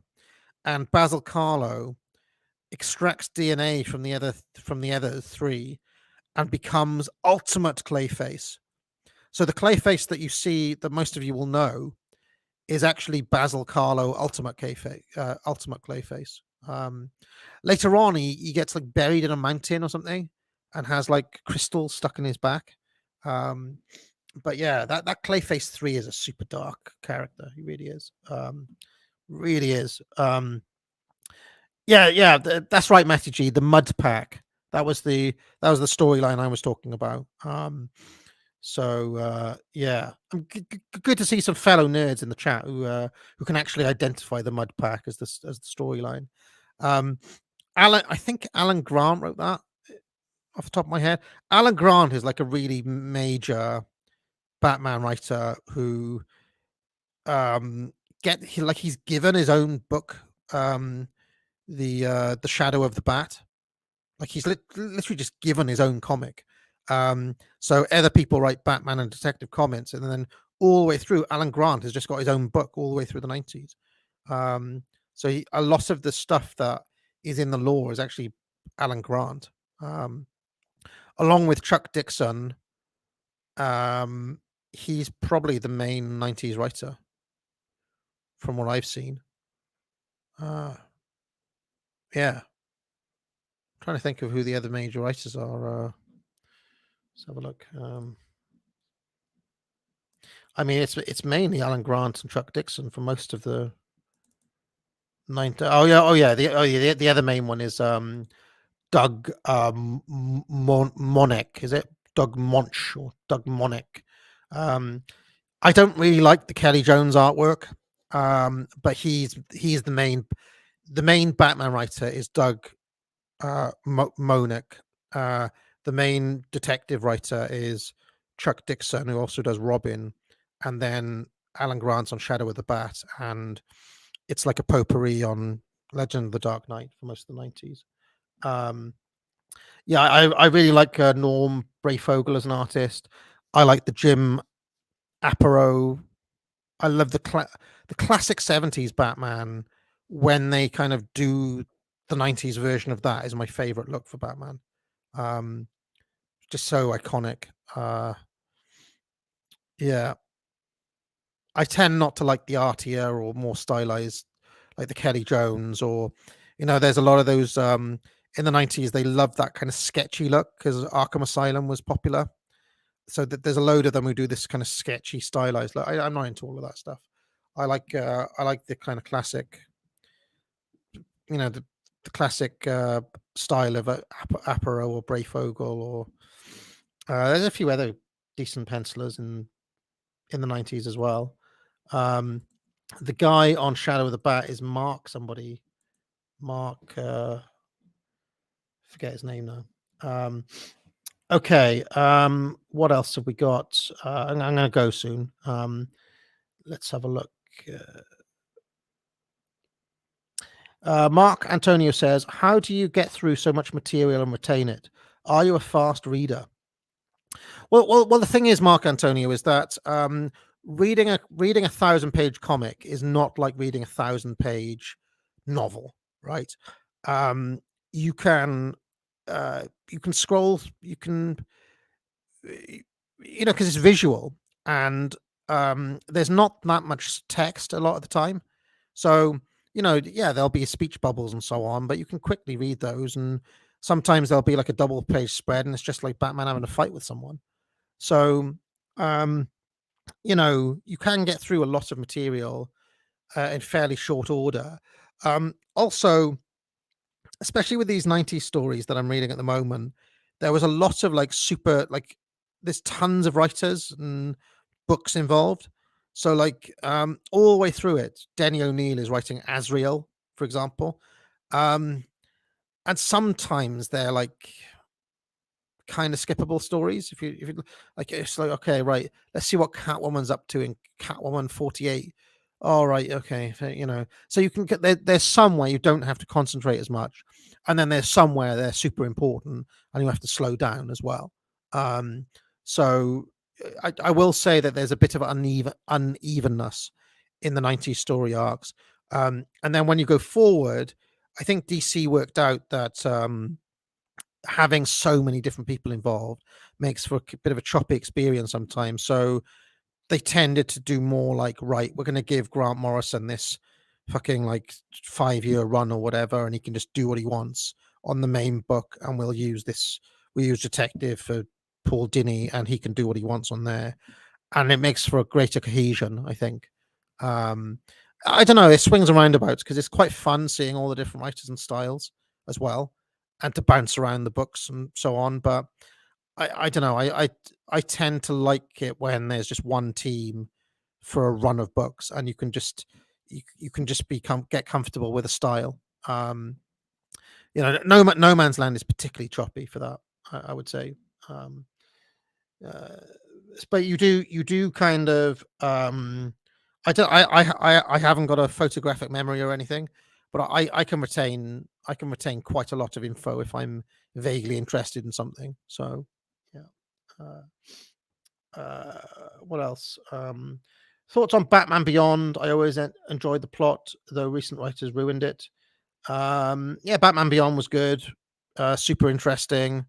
There's that one movie where the Joker comes back, which is really good. The Return is dark, really dark. So there we go. What else? Some super chats have come in. I still haven't finished this bloody coffee. It's gone stone cold. Proper Horror Show says, looking forward to your Batman film reviews. The BBFC gave the first 12 rating to Batman 1989. Fascinating BBFC history. Have a dusty Peroni on me. Thank you very much. I should mention, by the way, that between last week's Women's Hour and now, Amy from Women's Hour basically asked me to provide like an education in horror movies. I shared that on my community tab, but I'll share it again now. See if I can find it. I tell you, another really shitty villain is the Clue Master. He is a joke of a villain. He's also the Huntress's. Is it the Huntress's dad? No. Yes, the Huntress's. No, who's that other? The spoiler's father is Clue Master. That's it. Here we go. So while Proper Horror Show is with us, I might as well share my horror. No, these aren't the best horror movies of all time necessarily. I've said horror suffers from schlock and genre trappings. Horror fans get into that stuff, but all of these films transcend those trappings. So I haven't picked any like Hammer horror or like Amicus. What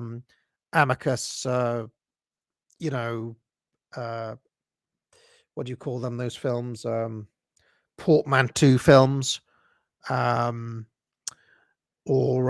like, I don't know, Hellraiser or Poltergeist or anything like that, because to me, they're films for horror fans in a way. Evil Dead 2 or like later, like Dawn of the Dead and stuff. They're like horror films, whereas these, the ones I've picked here, are just like excellent films, even if you're not into horror, and they're all pretty scary as well. I'll go through them very quickly. I'm not going to comment. Haxan, Freaks, Dead of Night, Carnival of Souls, Whatever Happened to Baby Jane, Night of the Living Dead, 10 Rillington Place, The Wicker Man, Exorcist, Texas Chainsaw Massacre, Black Christmas, Salo, Carrie, Suspiria, Eraserhead, The Shining, The Thing, The Vanishing, Funny Games, that's the original Funny Games, of course, Audition, American Psycho, Frailty, Dead Men's Shoes, Wreck, The Mist, Let the Right One In, Kill List, The Skin I Live In, It Follows, and The Babadook. So those are my horror picks. Okay. Bourgeois Quashi says, how do you reconcile the empirical methodology of elite theory with the deductive and a priori methodology of Austrian economics? are they mutually exclusive?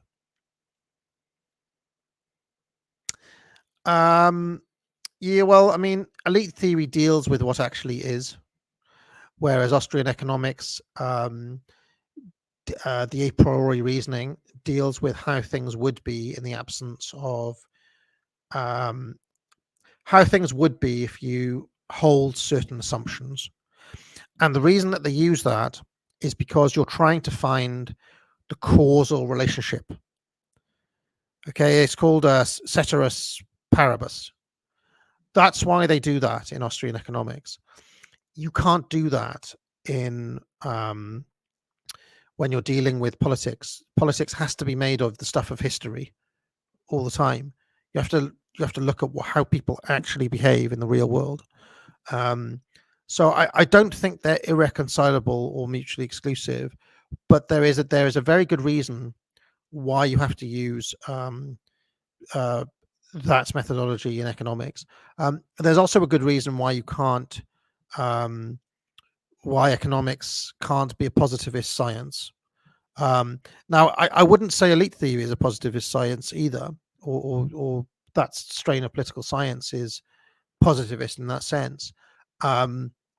But I think that studying history is the only way really to come up with a political theory. You can't do that in a vacuum. Whereas in economics, all they're trying to do in Austrian theory is find which way round the cause is. Which way round is the causal relationship? So yes. Okay. All right. I think I'll. The Suspiria remake was surprisingly good.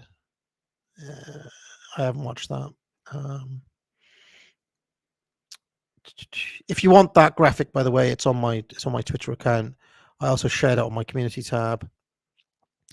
Will you do Arkham Asylum Morrison graphic novel? Obviously, I own that and I've read it years ago. I mean, I've read it. I think it's a bit overrated myself. I think it gets way too much hype.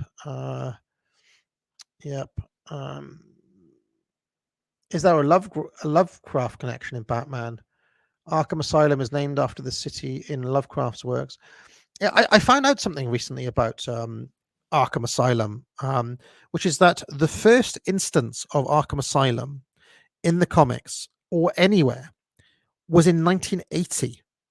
I was reading Alan Grant's introduction to that last Arkham collection from Shadow of the Bat, and he was saying that like it was like a Mandela effect where everybody thought Arkham had been around forever, but actually it was invented in 1980, which is why if you read older Batman stuff or you look at the Batman TV show, the criminals go to Gotham State Penitentiary because there was no Arkham Asylum.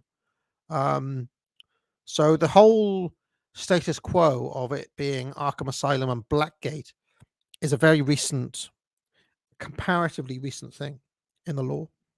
So it must have been, you'd have to see who that writer was in 1980. Who it was probably one of those who was into Lovecraft. If I had to guess, it was Marshall Rogers and Steve Englehart. That was a classic team. All of their stuff seems to be flecked through with Lovecraftian elements, I would suggest. The Ra's al Ghul stuff, the demon stuff, so I think the Bronze Age stuff is super underrated in general. Super underrated. Yes. All right. How is economics not positivism? Well, you'll have to take Foundations of Economics for that, or you could read Human Action by Mises for that. Texas Chainsaw was in there. Hawkins, Texas Billy, you at the back there. Texas Chainsaw was in there. Yeah.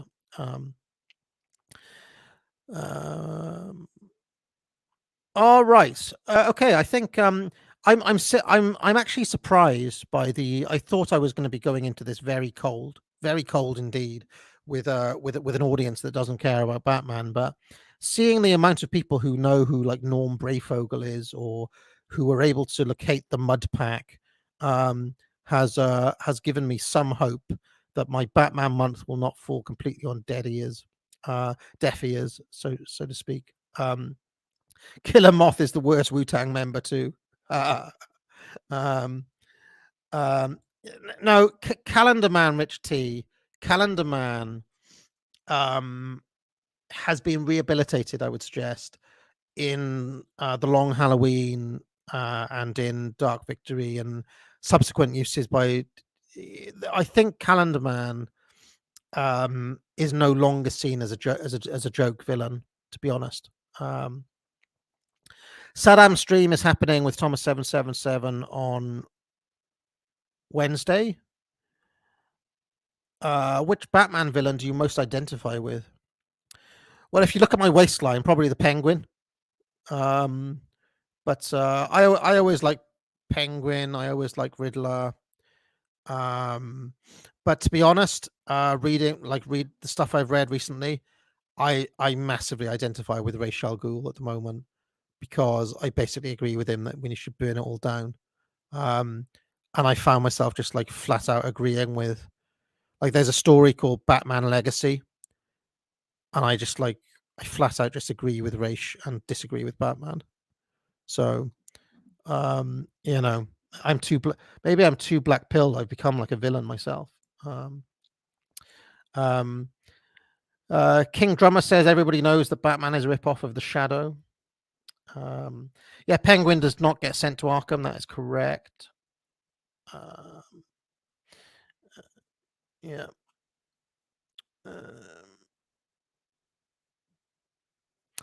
But yeah, I hate. See, the thing is, Bixnude says I hate cape shit, but I will watch Batman.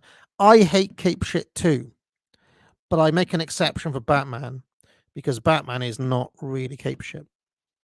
There's even within the DC universe, there's a hard line between, I would suggest, Gotham and Batman and the world of his villains and what goes on in that city, and like the wider wacky world of Justice League and Superman and the Flash and all that stuff. And there's almost like a kind of iron curtain, like within the comics, where it's like, yeah, once in a blue moon you'll see those guys in Gotham, but really the reason that Batman is in those other books is to help sell the copies, right? Batman shows up in Justice League to help sell copies of Justice League. That's why he's there. Much like in the real world, much like in the movies, when Ben Affleck Batman is basically there to sell just Justice League to you, because people are into Batman and they're not really into all the other gay shit, to be honest. Okay. Yes. Wiki says Arkham Batman 258, according to Carl Burton.